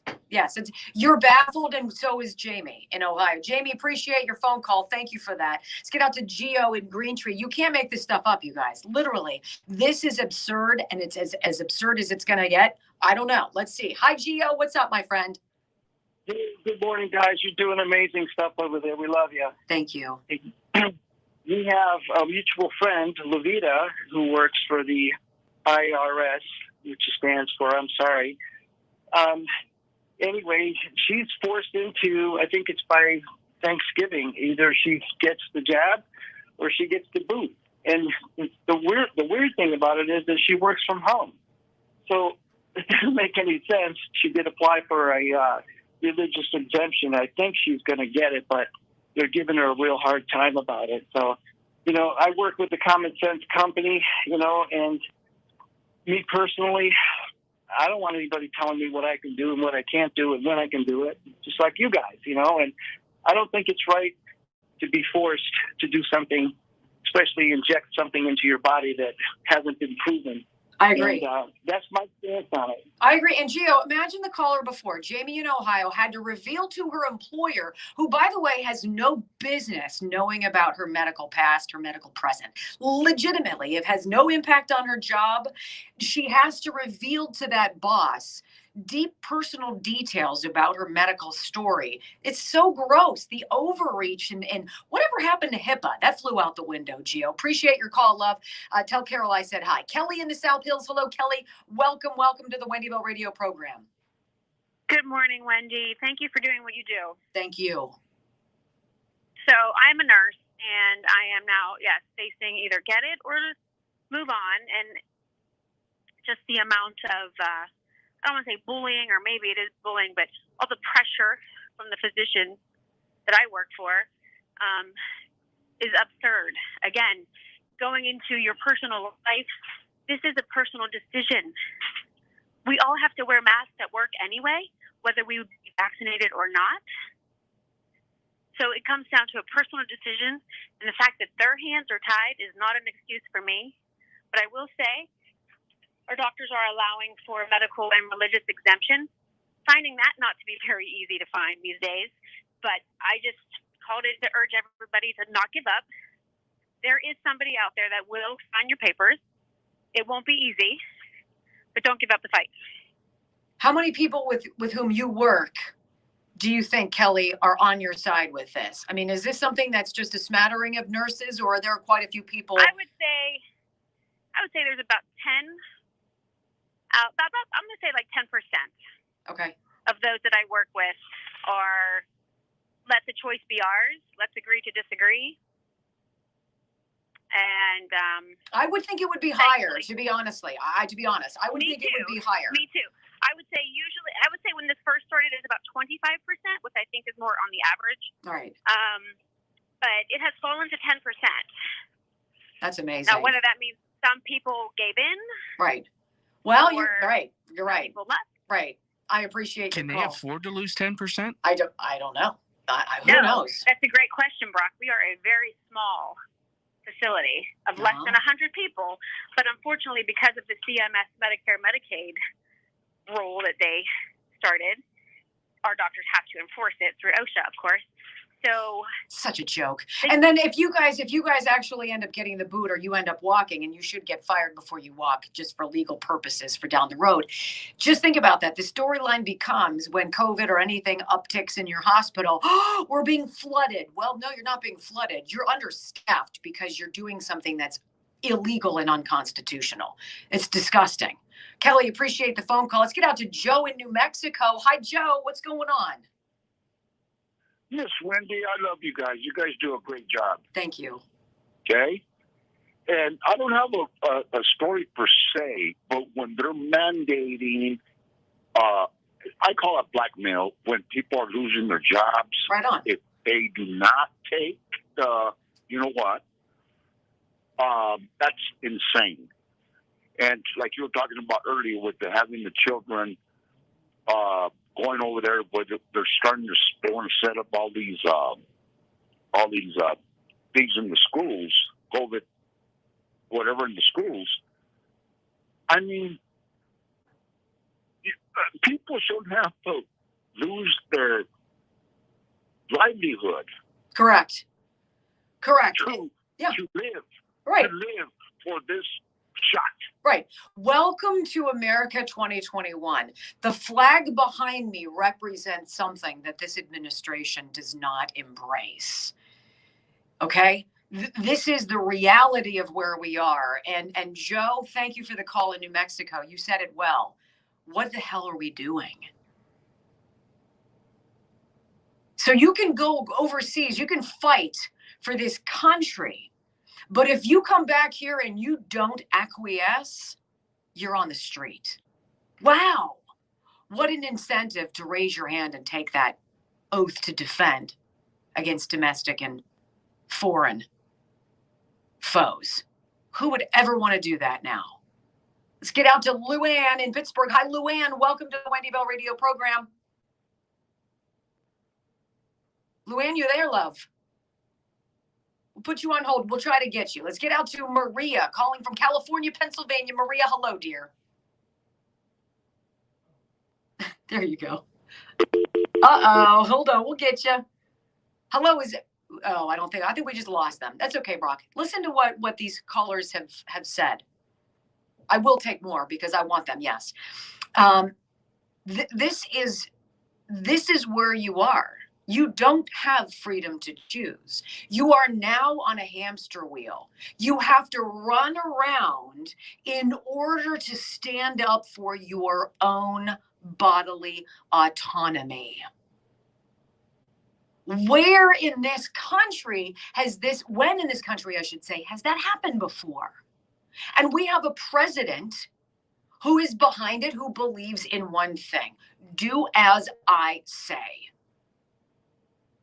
Meanwhile, let's not ever be honest about the adverse events that people are reporting. Let's not ever be honest about the true data, the facts and the numbers that suggest the risks far outweigh the benefits to our children.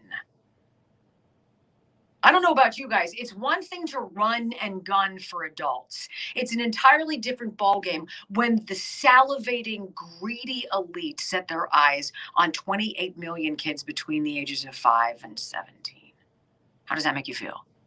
5 and 12, I should say.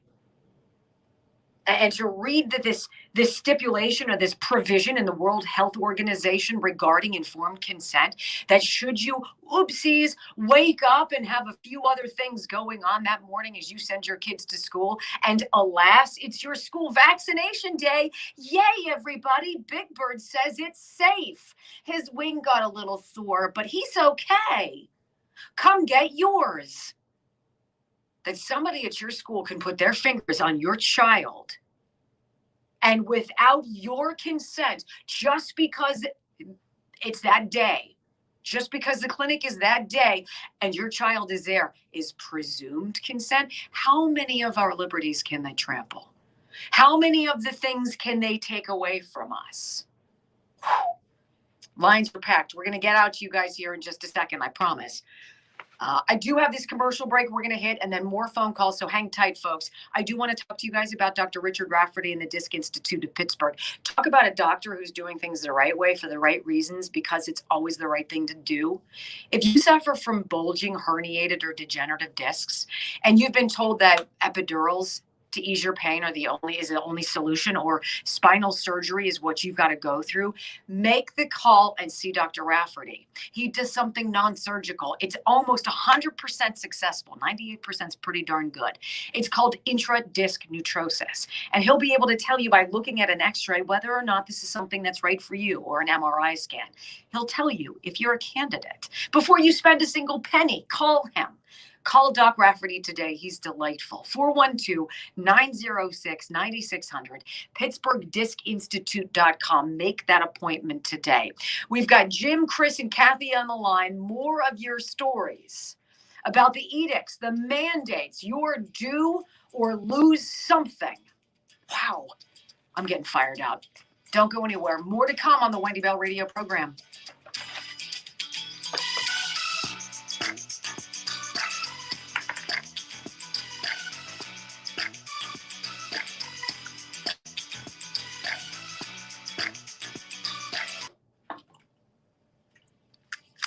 My bad. You're fired. Wow. Wow. That was quick and decisive. Quick. I mean, it's instinctive. I like the quick and decisive. It's a reflex. quick and decisive Get out! and fail fast, you know? And then I'll be standing here looking through the glass going, You go, oh my gosh. there's a side what of me that button do wants I to know push? your job, and then there's a side of me that doesn't want to know your job. You know, you don't need to know my job. That's because let's be honest, if something went wrong, it's not like I can go, hey, Wendy, can you figure this out? You're kind of busy, right? I tap dance. That's like the train wreck, technically speaking, on television when we got our new cameras and they bonk into each other and they just drift off and you're like, oh, okay, we'll be right back. That's why Jason's saying, hey, that'd be great if you filled in. So if when I'm here learning, I'm like, I'm not so sure I'm going to be able to hop, skip, and jump over that. I just can't jump over and say, I mean, I'd literally have to run around. Right. You'll be like, and hold on just for a minute, ladies and gentlemen. Yeah. Would you use big? Jason, push that button. Would you use big ear things? I would. You would. I don't like that because it ruins my fabulous hair. I would definitely take a lot of phone calls, to be honest with you. Battlegrounds? I've got a new one for Battlegrounds. I'm so excited. Is that where we're having my birthday party? Okay, well, then there's just that. Saying. Okay. Poor Brock. I think that Matt has done such a great job at the Battlegrounds, and he's really good about being in advance of the season. So I'm about to kill it. Wow. That sounded vile. You know, the holidays are gearing up at the Battlegrounds and at Show Me Your Hobbies. It's a 2-in-1. Their hobby shop is loaded with the latest RC cars and trucks, boats, crawlers, and more. Grab one for yourself or go with a gift card for that RC or airsoft enthusiast in your life. You want even more excitement? The Battlegrounds is ready to host your private birthday party, corporate holiday event, or any other celebration. From Nerf and airsoft to bow tag and rivals, the activities are endless at the Battlegrounds. And don't forget, their hours will be extended throughout the holiday season for more open play sessions. But you got to register on their website at thebattlegroundspa.com or call them 412-530-2191. Don't just play the game. Be the game at the Battlegrounds. So you can have birthday parties there. Indeed, you can. Brock is really trying to get one. You want something. You're not even discreet about it either. Let's get out to the phones. We got Jim and Nanny Glow. Hello, Jim. Welcome to the Wendy Bell Radio program. Hi, Wendy. How are you? Great. Go ahead. Okay, so this isn't actually about me, but it's what happened to my wife. My wife had started a new job working for a company that is a contractor for the federal government. So not even 3 weeks into her job, they got the order where they have to take the jab by December 8th. But here's the kicker to it. She's a work-at-home person. She is not around anybody else, and she said, why do I have to take this when I'm not being around anybody except my husband and my son? They told her, unless you can get a religious or medical exemption, you have to take it, or else we'll suspend you without pay and then eventually terminate you. Way to go. Way to be supportive, guys. This is fabulous. So you're going to tell us it's not safe for us to go to work. So we're going to learn how to do our jobs efficiently from home. We're going to set up our home base. We're going to be productive. We're going to be good people of our company. And then you're going to tell us that's not good enough. You still have to do this. It's BS. It absolutely is. And she was very upset because she really enjoyed this job and they took it away from her. So now she's working from home for another company, but we're all just kind of waiting in the air because of our illustrious president wanting to make this mandate for every single person. There you go. So we're all kind of in the air just wondering what's going to happen. I hear you, Jim. Good for her for standing up for herself. You know, there are 10 million job openings out there, ladies and gentlemen. There's always plans C and D. Let's get out to Chris in Gettysburg. Hello, Chris. Welcome. Good morning. Hi. Hello. I want to thank you for everything you do. I have 3 children that are school age, and the thought of them getting a jab in the arm without my permission, it infuriates me. Oh, yes. And I'm really scared. And sometime in January or February, they're going to tell us that all our kids have the jab before they can go back to school. This is why it's a great time to start planning. What's your plan B going to be? I have one, and it's tough. It's not convenient in any respect, but I hear what you're saying. This is what your government has done to you. There is no helping you. There is no celebrating you. There is no, we are your greatest advocate. We are in control, and you will do what we say. It is a wet blanket. It is awful. And you're seeing the pushback. Chris, love the call. Kathy's in California. Hello, Kath. Welcome. Good morning. Hi. Hello. So my husband and I both are civilian employees, and we are set to lose our job probably this month. No idea what we're going to do. It's pretty scary, but hold strong.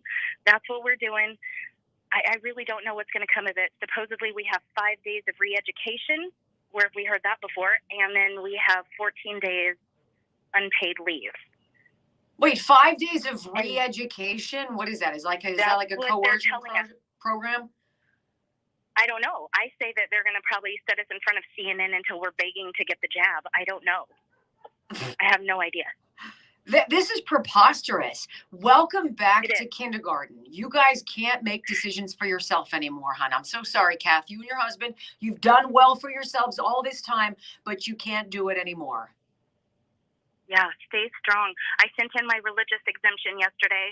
We'll see what happens. I just said, I'm not sure who will stand on behalf of God to judge me on my beliefs, but may God have mercy on their soul. Wow. Drop the mic on that one. Kathy from California with the quote of the day. Amen to that.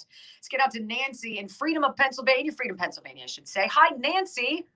Hi, Wendy. Hey, I just wanted to give you a quick summary of what happened to me. Worked in healthcare 21 years. Back in 2015, they started the mandatory flu vaccine in healthcare. I did get an exemption. 2015-16 flu season was good. Then 16 to 17, they told me I had to wear a mask. I had to stay 6 feet away from the patients. I was a secretary. So this mandatory vaccination is not something new in workplaces. Mm-hmm. So people don't realize that this 2015 started back then, and I tried to warn my other coworkers. Do you understand, when you start complying, it's going to snowball? Yes. And it did, because this is where we're at now.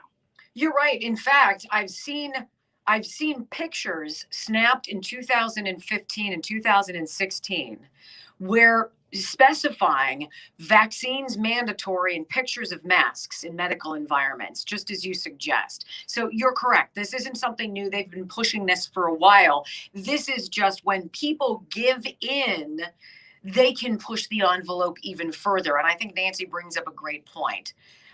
You know what? I'm going to continue this into the next segment because I think we have a lot more to talk about in this regard. So Donna and Rose, hang tight for me. We're going to come back and get more of your phone calls. I'm interested in these stories because they are outlandish. The overreach is egregious. You are not allowed to make decisions on your behalf anymore. That is un-American. This is what we get with this administration. This is what so many of us warned about leading up to the election of 2020. On the one hand, you have freedom to choose. On the other, you have edicts and a gun to your head. This is where we are. Pushback.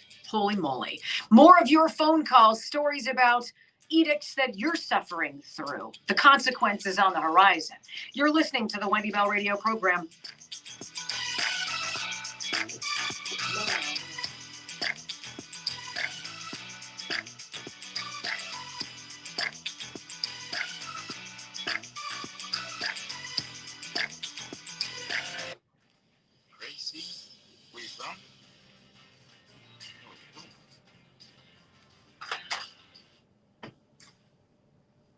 You know, it's interesting. I heard something that I don't know who was saying it, but it's so true.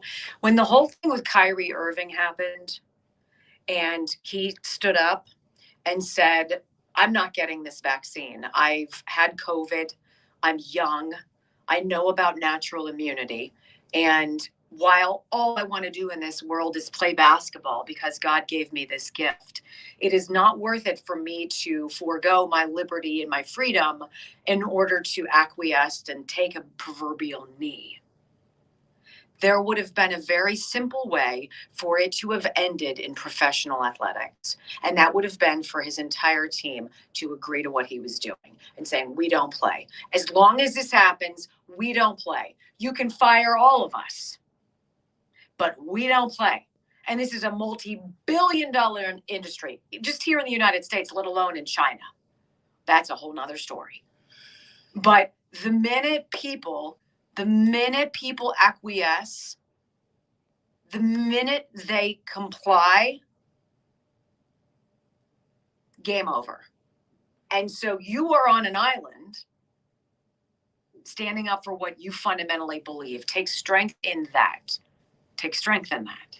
I think the problem when it comes to major league sports is the fact these guys are making millions of dollars, and it's hard to turn your back. You're like, okay, so I'm playing the game. If I'm this healthy, fine, I'll get the shot too, because I don't want to lose and I'm not making excuses for them. Your time frame to work as a professional athlete is so small. Your window is so you're going to small. roll the dice. This is sort of like, and you're like, I went to college for a year. I don't have a fallback. This is a terrible analogy, but this is sort of like people who take steroids. You're going to roll the dice on now or on the future on what this is going to do to your body down the road so that you can be competitive and have the best fitness, etc. now. I don't think that's a bad analogy. I mean, that's how I keep looking at this. So I'm going to roll the dice. And this is what, now granted, Aaron Rodgers is in a specific predicament because he's different. He has millions and millions of dollars. He's played for so long. He doesn't have to work another day in his life if he doesn't have to. And quite frankly, if the gun was held to his head, he could walk away. Sure. Right? But somebody like Kyrie Irving to be 23 years old. He's made enough. He could walk away. But he's also going to be ostracized. So when these guys are done playing sports, a lot of them get into the broadcasting field. And the guy is he's very well spoken. He's been an actor. He's a deep thinker. Yes. Man. Just like Joe Rogan, just like Dave Chappelle, just like Aaron Rodgers. I mean, these are unlikely heroes rising to the surface who, by the way, I wouldn't have paid much attention to before, but because of this circumstance, you're like, well, dang, I'm not the only one who actually believes that. I'll give you credit. You're no different. You're just still able to make your a livelihood at what you're doing, but you're no different. If they put you to a test, you would have walked. Mm-hmm. You know, essentially we walked for other reasons. But see, here's a very interesting thing too. I just had to talk to you guys about Gavin Newsom. Now, again, not confirmed. I do not know. Let's suppose the reports are true. I don't have any, you deserve it, gotcha, sucker. I don't feel that way. This is bad for everybody, not just bad for the people who vote the way I vote. Now, the other side, if I'm unvaccinated and I get sick or I die, they triumph in that. Oh, sure. That's gleeful. Sure. That's something to celebrate. That's put all over the place like, you got it, sucker. Told ya. Do you know who's on line one or did it not come through? Oh, I forgot to hit return. Yeah, so that's to me, that's the despicability, if you will, of this. Like, I'm not for anybody getting hurt. I'm for freedom for all. I think that's the difference. I'm not just for my freedom of speech. I'm for your freedom of speech. Hey, for when all I you voted haters on November, to hate on Wendy. when I voted on November 3rd, I didn't vote for female issues. I didn't vote for reproductive issues. I didn't vote for white issues. I voted for what was best for this country. And we've got these sideline issues where everybody wants to vote because this is the only thing that matters. It's gay rights. Okay, well, you have those rights. Nobody wants to take that away from you. The vast lion's share of people don't care anymore. Our own lives are busy enough. Just go be you. So frustrating. Yeah, I'm not just for my rights. I want my right to say what I want to say, and I'll defend your right to say it so I continue to have my right to say it. Amen. Like I said, for all you trolls out there, I will defend your right to badmouth Wendy Bell. 100%. That's why we leave you here. And you're really good for all of the reactions. Well, until people get completely ignorant and start cussing, and I don't have time for that. But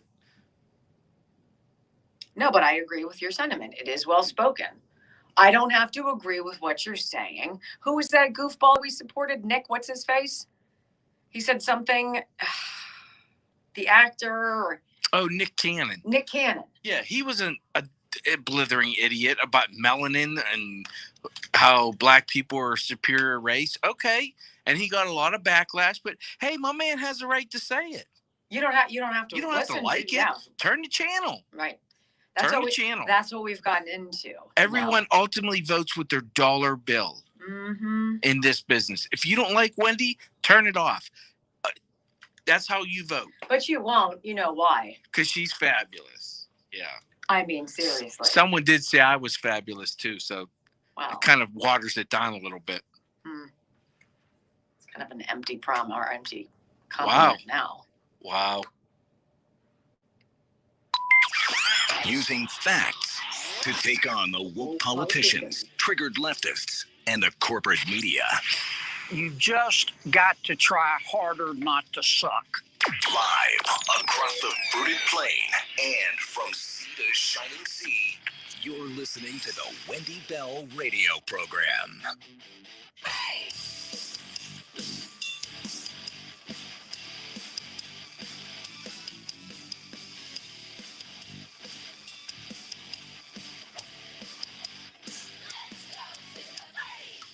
Welcome back to the Wendy Bell radio program. Obviously, we struck a nerve, and I don't take call segments often, but when we do, we want it to be something that's meaningful. And so when I floated at the bottom of the last hour, hey, we're going to open up the lines. What kind of edict, mandate have you been forced to now decide either to follow or to lose something precious to you? And the calls have been amazing. Let's get more. We've got Donna holding from Tampa. Donna, thanks so much for waiting for us. We appreciate you, and welcome to the Wendy Bell Radio Show. Thanks for having me. So my 13-year-old son had COVID in 2020, and he went to a private school, and they masked. They didn't talk to the parents. They just did what they wanted, and we said no. Then there was the opt-out form. We did that. Less than a week later, masks were mandatory. And that went on for a couple of weeks. And finally, I just pulled him out because I saw the handwriting on the wall. First, it's masks. Then it's a vaccine. And like you said, the most precious thing, our children. So I was like, no, homeschool. And he went to a private school. And they're giving vouchers here in Florida for kids to go to private schools. Wow. They lift the mask mandate. But that's temporary because they don't talk to the parents. They just do whatever they want. So I just wanted to let you guys know, super important. I saw a video of a woman, I don't know her name, and I'll get it to you. She teaches businesses about HIPAA and OSHA compliance, and she's been doing it for like a ridiculous amount of years. But the thing that she stressed was that your religious exemption is a right. You don't ask for it, you invoke it. Huh. That's a very interesting perspective. The employer fire you. Right. Amen. Make them go to their legal. Right on. Right on. And I think that's to give up one. Right. And I think that is a common theme that I've heard from folks who say, get the paper trail, collect the documents, have the proof, and make them get rid of you. Make them escort you out. She's right. The way you feel religiously is your right. That's yours.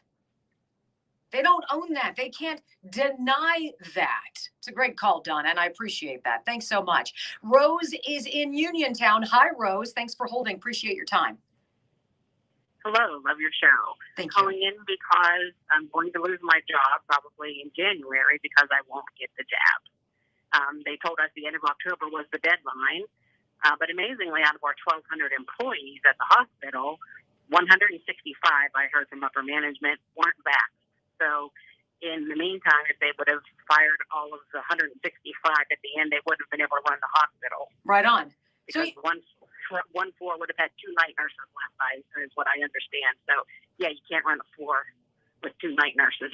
Now, and tell me this, Rose, tell me this. So do you think the extension of the deadline, which is as arbitrary as the beginning of this pandemic, when we were going to go on lockdown on a random Friday at 5 p.m., as though that was going to do anything meaningful, do you think the extension of the deadline for people to succumb or else to this deadline is for you guys or for the hospital system to find other workers so they don't fall apart? Well, I think they're going to try to find other workers, which just doesn't seem like it's very successful. There aren't very many new hires. And in the meantime, they offered a $10,000 retention bonus that you had to sign, but if you leave, you have to pay it back. So they take the taxes out, but you still got to pay back $10,000 when you leave anyway. So I guess that was one way to keep their employees. But a lot of us didn't sign it anyway, just for that reason. We knew we could see the writing on the wall. Rose, do you feel like the medical field is, do you feel the medical field is like ground zero for this outrageous stuff? Yes. Oh, absolutely. Because you have, the vaxxers and the anti-vaxxers, and not even that, just the freedom to make your own choice. There you go. There's the people who believe that, you should have to be vaccinated. And then there's people who believe you shouldn't have to be forced to do it, which I'm one of them. I had a doctor's excuse. I turned it in. They said they needed further explanation. Oh, God. Further explanation.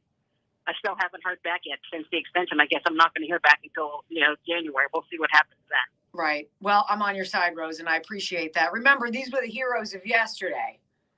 Now the free thinkers and the freedom-loving demons of today. Interesting how that pendulum switched. Let's get out to Tracy in Pittsburgh. Hello, Tracy. Good morning, Wendy. My husband, he acquiesced for the shot despite having had COVID because his company does Department of Justice work. And, they work for the government, so he had to do it. But I'm hoping with some information I saw today with Senator Doug Mastriano, he came out with the medical freedom bills that he presented on the floor. There's SB 471 prohibiting COVID-19 vaccine mandates, and then SB 885 ensuring unemployment compensation for unvaccinated workers. And listening to him present it, he was also talking about there would be restrictions in there for denying people medical services if you're unvaccinated and such. And then they followed it up with a rally on the steps of the Capitol here in PA. Let's hope we can get enough votes through to make it veto-proof. Well, I don't disagree with you, and I will say that Senator Mastriano, who is a personal friend of mine, could use anybody's assistance. If you'd like to look into his campaign and kick in a few bucks, I know he's interested in running the feelers out to see about his chances of becoming the next governor of the land before time. Jill, I appreciate that. Isn't it a shame that you need a 30-year Army veteran, a colonel, who has put his life on the line and fought for this country, an American hero, to have to go to the state legislature to try to pass a measure to prevent you from being treated in an un-American fashion? This is the crazy land we live in. Great call, Jill. Appreciate it. Luann, also in Pittsburgh. Hi, Luann. Welcome to the Wendy Bell Radio program. Hey, good morning. How are you? Great. What do you have to say? Well, I had dinner with a friend on the weekend who let me know that her job, if you don't get the jab, they will deduct $100 out of every pay.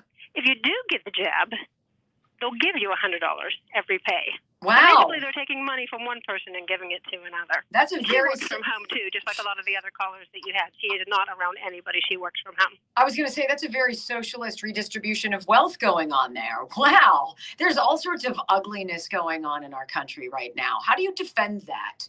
Like literally as a boss, how do you defend that? You say all of you people who believe for whatever, you know what? It is amazing to me that they want to argue with your faith in God, your belief in religion, or they want to dicker with your medical story, which, by the way, that's me knocking on the microphone, is nobody's damn business. That they believe they can wave the magic wand, borrowed from Tom Wolfe, the governor of the land before time, and decide how you should live. Unbelievable. Unbelievable. Thanks so much for your time, Luann. Appreciate you. Jill, also in Pittsburgh. Hello, Jill. Good morning, Wendy. Thanks so much for taking my call. Thank you. I'm calling. Thanks. I'm calling on behalf of teachers, actually. Right. So I know we're all worried about the students, as am I, but I have a couple of thoughts and questions about teachers. So teachers that walk away and break their contract can no longer teach in that state ever again. Wait, what? Yeah, family member in that position right now. So if she breaks her contract mid-school year, she can't teach in that state again. Wait a minute. Where is that stipulated? Is that in some sort of a contract? Yes. What? Yes.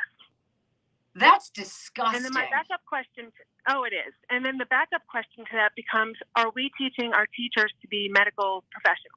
Right. Are we going to teach them the signs of stroke, the signs of a heart attack, blood clot, the signs of a blood clot? Right. Huh. Right. So, and then if we wait, so we have children 5 to 12. These teachers have 25 students, and at recess they have 50 students. Somebody comes and says, "Oh, my leg is hurting." Okay, you're a mom. What do you say? Go play, you'll be fine. Right. Sit down for a minute, you'll be fine. Well, until it's a blood clot and you're unconscious. Right. Right. You bring up such an interesting point, Jill, and in fact, it's the perfect lead into our next segment, which I'll allude to here in a minute after another call or two. Thanks, Jill. That is, I have to look into that. I don't doubt her, but I want to get proof of that in writing, that if you're a teacher in Pennsylvania and you don't do what they say in terms of your contract, like getting this job, that you can no longer, what? Are you out of your, let's get out to, is it Stacia? Is it Stacia in Oklahoma? Hi, Stacia. How are you? Hi, I'm good. I was actually calling to share something that happened to my sister-in-law. So she's been a citizen for a lot of years, but her husband, he owns his own concrete business here in Oklahoma City, and he is getting his citizenship. So I guess they have to go back to Mexico to talk to his sponsor and for him to take his test or whatever it is that they do. Well, apparently they had to get vaccinated to even come back. So they left America to go to Mexico. In order to come back from Mexico, they had to prove that they were vaccinated. They have to be fully vaccinated to come back, yes. Well, this is very interesting because the illegals who are doing this in the cover of darkness and hopping on the chartered air-conditioned buses provided by the Biden administration don't have to prove the same things. Isn't that a kick in the butt? Yeah, I thought that was interesting as well. Isn't that great? America last, as they say. Hey, Ed, hang on the phone. I'm going to get you after this short break. Promise. You know, I do want to talk about Bruce Freshwater and Sierra Experts. Bruce runs, he's a veteran, first of all, here in southwestern Pennsylvania. But he started something that brought together some of the smartest minds when it comes to website design and maintenance and functionality. And it's called Sierra Experts. Sierra Experts is a managed service provider. They can set up your network, they can secure it, they can manage it, and so much more. Experts in website design, digital marketing, custom-made software development, network monitoring, and also backup and disaster recovery. These guys are fantastic. Try them. They work within your budget no matter where you live across the United States. Here's the number, 412-379-8333, 412-379-8333. These are friends of ours. We trust them. You can too. Go to SierraExperts.com. More of your stories before I bring out a BS board that kind of, I think Jill just hit on very beautifully about schools, school boards, or let's say teachers associations. Interesting stuff. Don't go anywhere. You're listening to the Wendy Bell Radio program.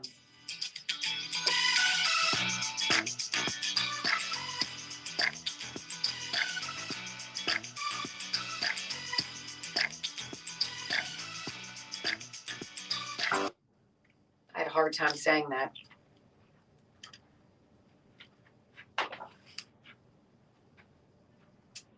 Actually, these are teachers' unions, so not necessarily teachers, but teachers' unions, the political arm of what should be, focused on our children. Not really focused on our children at all. Did you notice how many people said, I have to lose my job or get the shot? I work from home. Like, at what point did you you're able to do your job from home? We used to work with someone that wanted everybody vaccinated, and that person didn't even come into the studio. Mm-hmm. Well, why? Truth. If you're at home, you're at home. Okay, don't invite them to the Christmas party. If your company even has a Christmas party. And by the way, if that was a stipulation where you can't do this or that, okay. That's cool. You're not allowed into the office? Okay. Yeah. Right? My job and my retention at my job should be based on one thing. My performance. Yes. And if I don't perform, that's one thing. But if I am, then you've got no leg to stand on. Great time to be in law school. Really good time to be a lawyer. Well, 10 years from now, we're going to hear, did you take the shot? Right. Give us a call at 1-855. Forget mesothelioma. Well, how many times the drug companies, 5 years down, 10 years down the road, 15 years down the road, they say, hey, if you took this drug, Johnson & Johnson with their powder, the one with the chewing, the stop smoking chewing gum or whatever, right? Chantix, pill, whatever it is.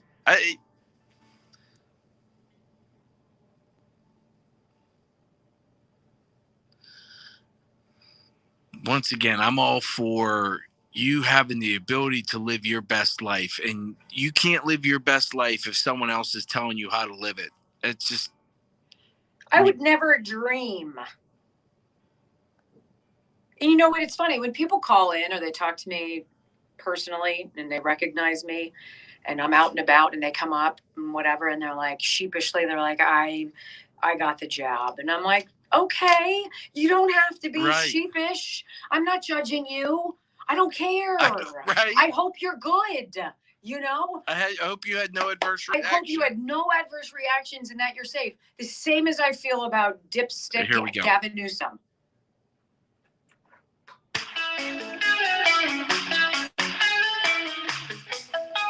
You guys, your calls have been amazing. And I think the takeaway from this conversation is the number of you who've said, this is so ridiculous. The number of you who said you work remotely. There is no building into which you enter. There is no, we're coming in for the company meeting or there's going to be a Christmas party and I need to be vaxxed. No, you work remotely. You do whatever you do at home. We've gotten very good as a country at doing what we do in new, different ways.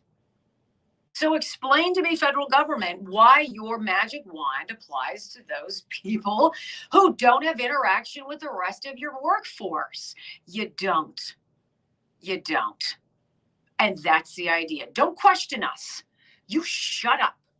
We know better. No, you don't, because you don't know me.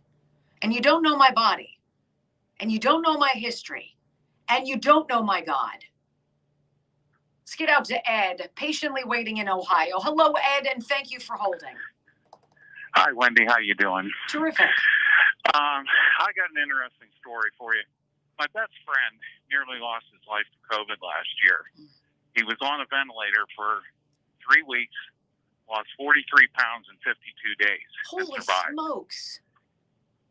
He is carrying enough antibodies right now that the doctor said he's good for 3 to 5 years. Right on. But yet, his employer is mandating before the first of the year he has to be vaccinated. And his doctor continued to tell him, do not get vaccinated. Correct. You know, what's he supposed to do? What is he going to do? I don't know his circumstance. I know what I would do. Doubled his hospitalization because he hasn't been vaccinated. That's ridiculous. You can't make this up. You cannot fumble the ball at your own 5-yard line any worse than this. This is what they've done. And so what is your friend going to do? I mean, we're going to roll the dice because I guarantee whatever your work is that your friend does, he can do somewhere else or he can reinvent the wheel here. Well, he actually works at home 3 days a week once he got back to work. Of course he does. Of course. Of course he does. And he said, I'm going to roll the dice that hopefully, you know, DeWine over here, you know, does his job and, you know, doesn't make this mandatory. Correct. Because he said, I am not getting the vaccine. He said, I almost died, and I'm not going to risk dying. Right. I've already dodged the real bullet, which was the ventilator, which, alas, we found out was the absolute wrong thing for so many people. Ed, thank you so very much. And it's interesting. Here is where the conversation about IV vitamin C comes into play, about vitamin D, about zinc, about ivermectin, about hydroxychloroquine, about monoclonal antibodies. Why do they give you no options? Why when I go to CVS Pharmacy, will not my pharmacist, why won't they fulfill my ivermectin prescription? There is no money in keeping you well. There is no money in cheap alternatives. There is no money in you getting educated, which is why I have a permanent lifetime ban on freaking YouTube. You would have thought I said something so outrageous, like, oh my goodness, I'm so sure she should have said that. I was talking about IV vitamin C. All of it, we know. You pay attention. You see this show. It all adds up. The bottom line is money, money, money. Follow the stinking money. There's a reason the federal government in December of 2019 signed a deal with Moderna. This is a month before COVID was here, friends. Signed a deal sharing the proceeds of a coronavirus vaccine. Now, either they've got a magic 8-ball that is way better than the one I got in 1977 for my 7th birthday that I loved, or they've known a whole lot more than they've told us.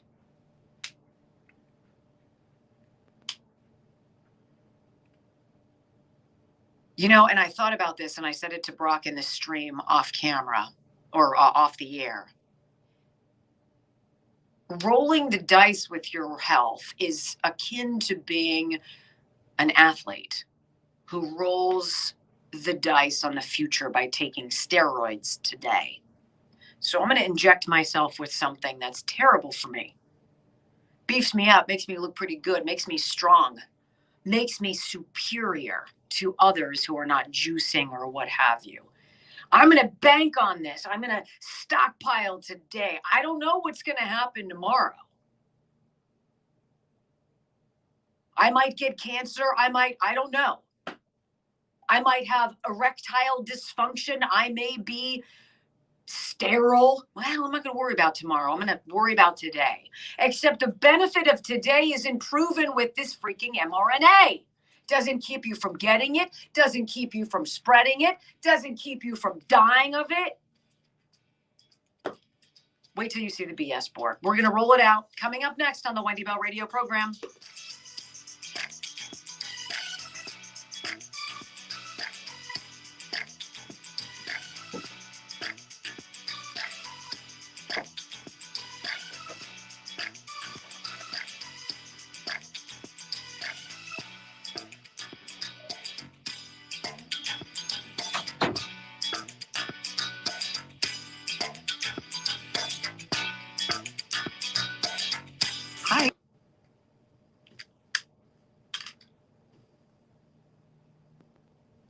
very fortunate I haven't been put to the test.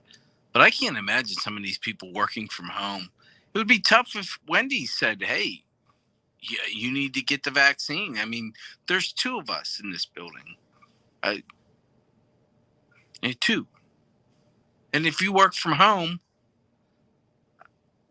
it makes absolutely no sense to me to put people's lives at risk because we don't, like the lady who had the blood clots. We don't know how that's going to affect her life. And she works from home, for God's sakes. The lady with the blood clot, it makes no sense. I said it would be hard for me to even, if you said, hey, you need to be vaccinated, it would be hard. I'd be like, there's 2 of us here. And we're separated by glass. Yes. And we're never touching each other. We're never close, ever. Yes. Just the way we like it. It's just, it's absolutely absurd that people have to, and they work from home, and you have to get it. You work from home. You know, I really like this segment that you had thought about for today. And obviously I've gotten long on this, but I think it was important. You know, we could do a call segment on how many of you have gotten the vaccine and still gotten COVID. We could do that. That would be, you know, and tell us what your experiences were. I'm intrigued by that. We could do one on, tell me tell me about your side effects. Did you have any side effects? Has anything gone sideways? Anything peculiar to you after getting the vaccine? That could be one. You know, there's so many conversations that we could have here. The mom's story that you isolated is perfect for tomorrow. The CNN moms. Oh, yes. Right? I think that's got some. Well, we have 2 that fall in line along I the think same they're great thing. conversations, and yeah, I almost gagged when that listener sent me that this morning. That Well, you were pretty heated about it at 4:30. Under the World Health Organization umbrella, that some ass is saying, you know, oopsies, if your kid gets sent to school on Vax Day, that means that you wanted it. Wow, tomorrow's actually gonna be kind of an easy day then or the rest of today will kind of be an easy day for me. I can relax. Really? Well, we have a guest. We have material that fits in the show for tomorrow that I think it's what we call green, where you can use it in multiple spots, but I think it's a fantastic topic. And I think that the fact that there's 2 different stories dealing with 2 different things, but it also goes to show that the government's paying attention to no one. Wow. Is that a fact? I'll still be up at 4. I'll probably still. Good to know. Wow. You know, There's I that don't really bonus. have hours. You know, there's no like hours that there's no contract that says you have to be here at said time. Yeah, I'm not really big on contracts. Yeah, well, you know, I'm kind of that contracts are person just meant who's to like, be broken. you know, if you want to be here, you'll be here. And the day that you don't want to, maybe you could give me a little heads up so I could learn how to push the buttons. Yeah, Brooke wants to slack. Right. You know, to be honest with you, and I'm not patting myself on the back, I grew up with Catholic guilt and a mother who still has been gone for more than half my life, who still reigns of, I raised you better than that. It's hard for me to slack because me slacking means her picking up the slack. Because when there's 2 of you, someone has to pick up the slack. So if Wendy says, I got a lot of stuff going on tonight, it's not that she's still not looking, but every time I find something, I call her. But that is a clue to you that, I should probably find a couple things to take the edge off. I get it. Yeah. It's a nice partnership. Like Thursday, I will be golfing after work, which means when I'll have dinner at the club, which means then when I get home, I'll be tired. Yeah. At the club. The club. Must be nice. I invite you all the time. Why would I want to go have dinner with you? I'm into golf. You know, you invite my husband, who you realize has a worse schedule than anybody in the world. I get turned on by him too, so it must. The conversations that happen in the house. Listen, Brooke's going to invite you golfing. You pulled something. What? Some kid has something going on that day. We've got 5 of them. Let's just make something up. He can't fact check us. Oh, God. I get it. No, I love it when he has the opportunity to play. Get it. Here we go. I'm cleaning.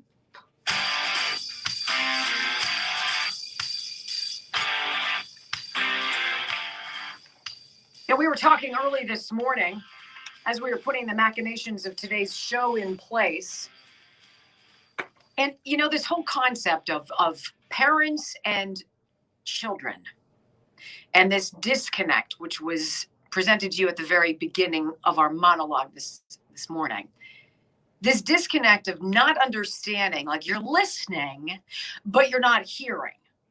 You see us talking, blah, blah, blah, but you don't understand, and I'm speaking to many different kinds of people. You can think about your administration, the Biden administration, any of these people who are out of touch. Pete Buttigieg, we've got famous sound from him. You know what? Let's just blow it out. Let's just put it on because it's so idiotic.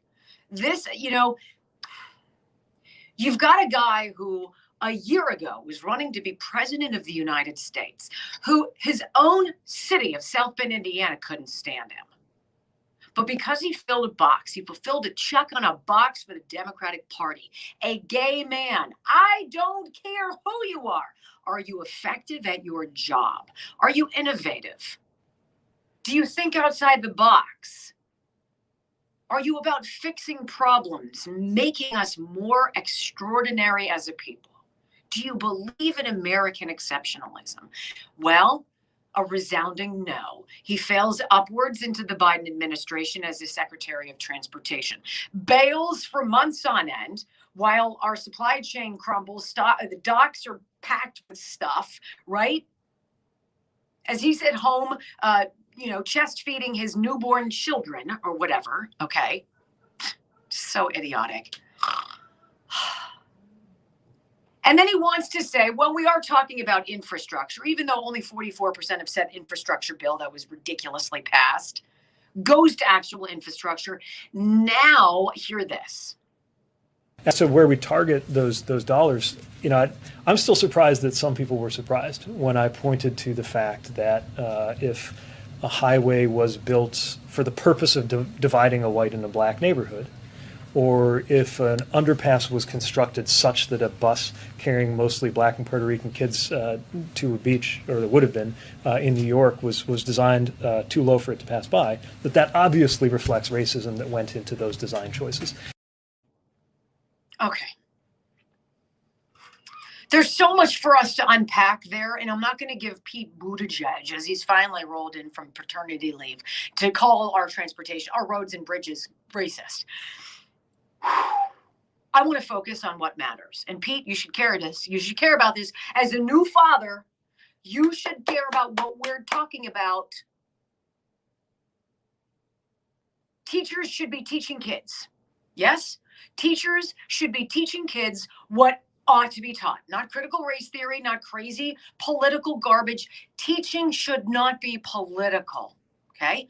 Furthermore, I'm going to go out on a limb here and say teachers' unions should be about doing what's best for teachers and students, not about advancing their own political agendas and trying to buy their way into the White House. But according to our BS board, that's exactly what we found. Time to cut the crap, because Wendy's breaking out the Ireland Contracting BS board. Teachers go to school to teach. There are a hell of a lot of really good teachers out there. There's some stinky teachers too, just like doctors, just like talk show hosts. It's true. But by and large, I think a teacher's influence is having an impact on a young mind, many of them. I've been fortunate enough with my children to have some fantastic teachers, some stinky ones, but some fantastic teachers. Your focus as a union or as an umbrella organization encompassing all these teachers in the country ought to be focused on creating the best and the brightest minds of tomorrow.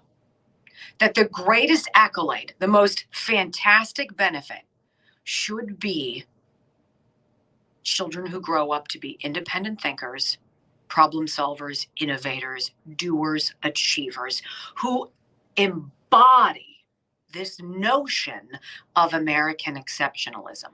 What we have, however, is a public school system that by and large is a failure.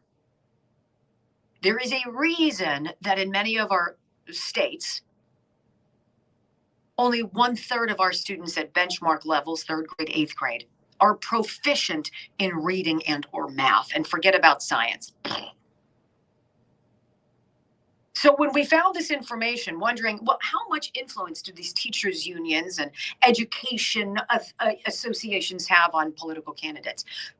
Our mind was blown this morning. The source of this BS board today is something that you should bookmark immediately and hold and use and enjoy. It's called opensecrets.org. Phenomenal resource, totally, okay? All this information is there, double check me. How to buy influence. I'm not so sure that we want I know we should not want our teachers' organizations to be political. Choosing winners and losers and candidates to push an agenda. Who kept our kids home all last year, ladies and gentlemen? The flippin' teachers union. That witch of a woman, Randy Weingarten. Even though we knew back then that children were not vectors of disease, certainly not vectors of COVID, that they had an infinitesimal chance of having adverse events from having it, and that we knew they weren't going home and spreading it to grandma, even though that's exactly what your modern Democratic Party was so interested in you believing. Be afraid. That's how they roll. OpenSecrets.org, How to Buy Influence is the title of the board. 2020 political contributions. To whom did these teachers' organizations, these unions, these PACs give their political money? And where do they get their political money? Interesting. It's all like a shell game. It's all kind of like a money laundering operation. And the big loser is your kid. So 2020 political contributions. Let's look at the National Education Association. One would be stupid enough to think that their priorities were educating, but it's not. It's about influencing. It's about coercion. It's dirty. It's big money. Let's look. The National Education Association in the 2020 election cycle gave House Democrats, 244 of them, an average of $13,619. Wow, that's a lot. Not so much given to the Republicans.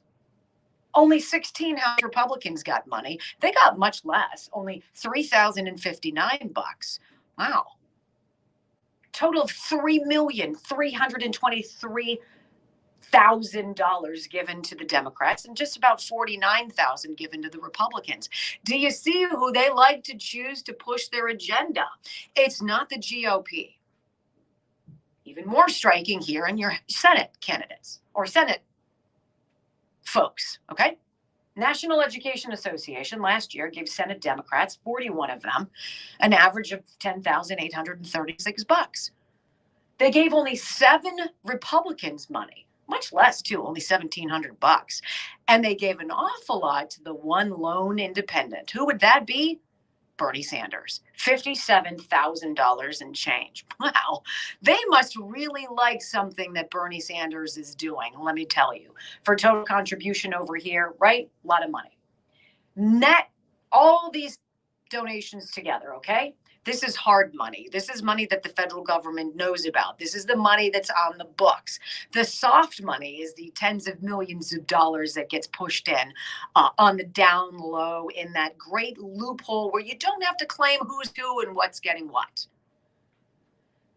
National Education Association 2020 donations, they gave more than $48 million to political candidates. Wow. Can you imagine if they gave that money to our schools and got teachers that would teach? Okay. 94.9% of that $48 million, ladies and gentlemen, went to Democrats. You seeing what's happening? You rub my back. Only $145,000 went to Republicans. That sucks, right? How about the American Federation of Teachers? Total donations last year, $18 million. 99.2% went to the Democrats.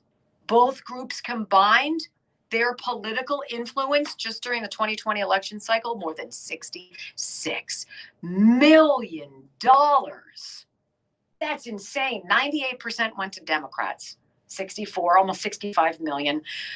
GOP really gets shafted here. They only made like 1.5 million. They're buying influence. They're buying Democrats. They're buying favors. How about this? Biggest recipients? Just the hard money, not all this other good stuff. Joe Biden, he got $243,000. Donald Trump, not so much, $4,093. Bernie Sanders, he got that $57,000. John Ossoff, $45,900. Raphael Warnock, $41,900. Elizabeth Warren, $40,500. Pramila Jayapal, she's the acerbic witch, $25,100. Nancy Pelosi, $23,500. Ilhan Omar, I'm sure she's really down with educating people. Okay, $21,600. And Alex Cortez, $21,200. Do you see what is happening? Your teachers' unions, your education associations, who are largely responsible for shutting your kids down all last year, gave $66 million in political contributions, 98% of it to Democrats. Is there a reason Democrats are anti-school choice? I don't know. Maybe this is a reason why. Because, Republicans believe you should decide where your child is educated. If it should happen to be that you live in a tough neighborhood where your neighborhood public schools suck, you should be able to take money that the state and federal government give per child in the public school system. You should be able to take that money, the Republicans say, and go to a private school or a charter school of your choice.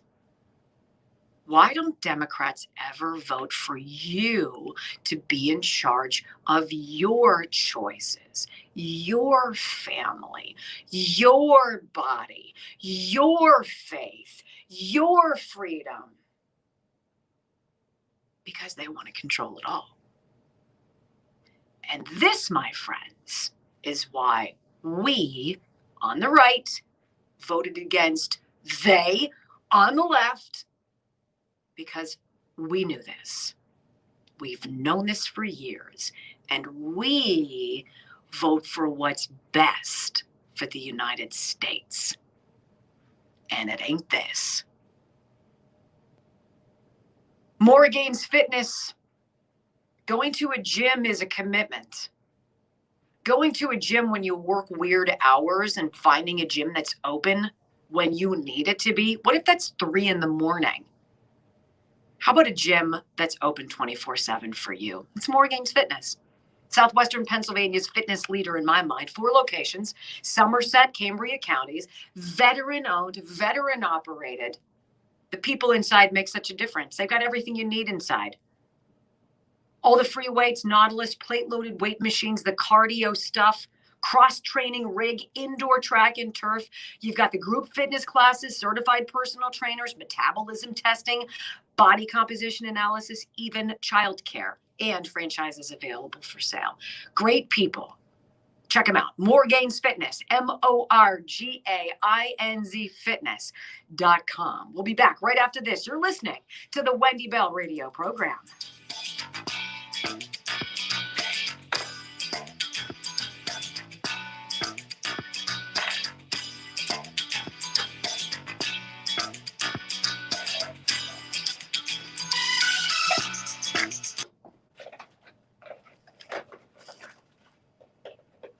JD. Yes, sir.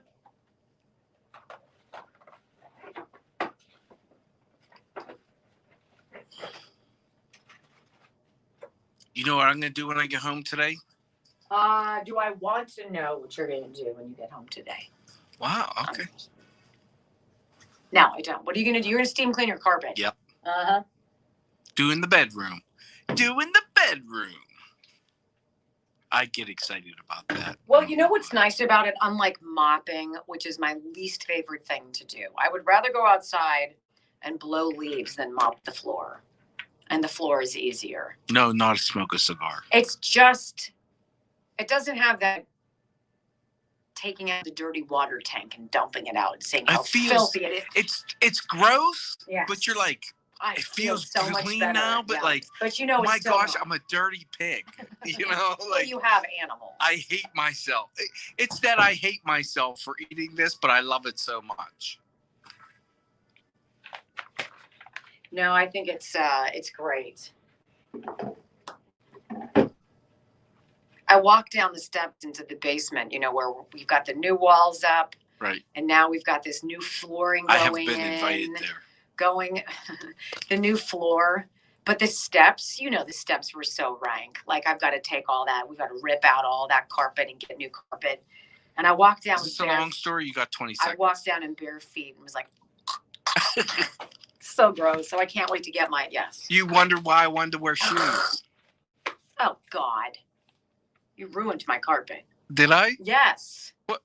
Jag. Here we go.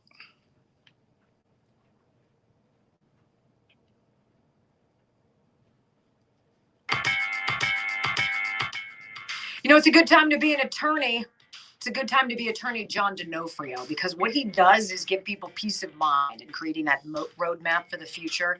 What happens after you pass away? You have investments, you have wealth, you have assets. Do you have a plan? You've got to have one, or else it's just chaos for the people you leave behind.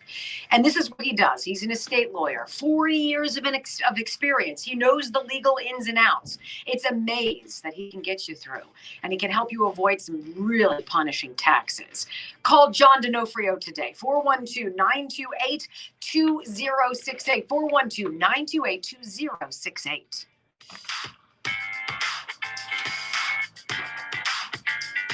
You know, it's interesting to get into some of the minutia, some of the transparency, the granular data that we were promised a year ago.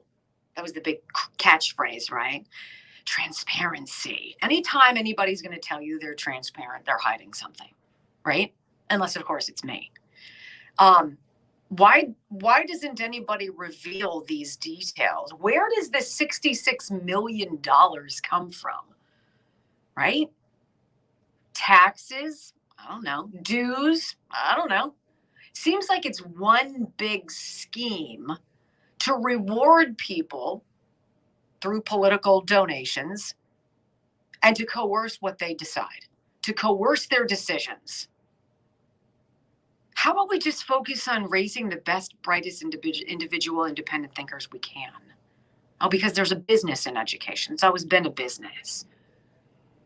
When these folks want to come at you with a syringe and tell you it's time for your child to do their civic duty, it's their responsibility to their classmates, to their teachers.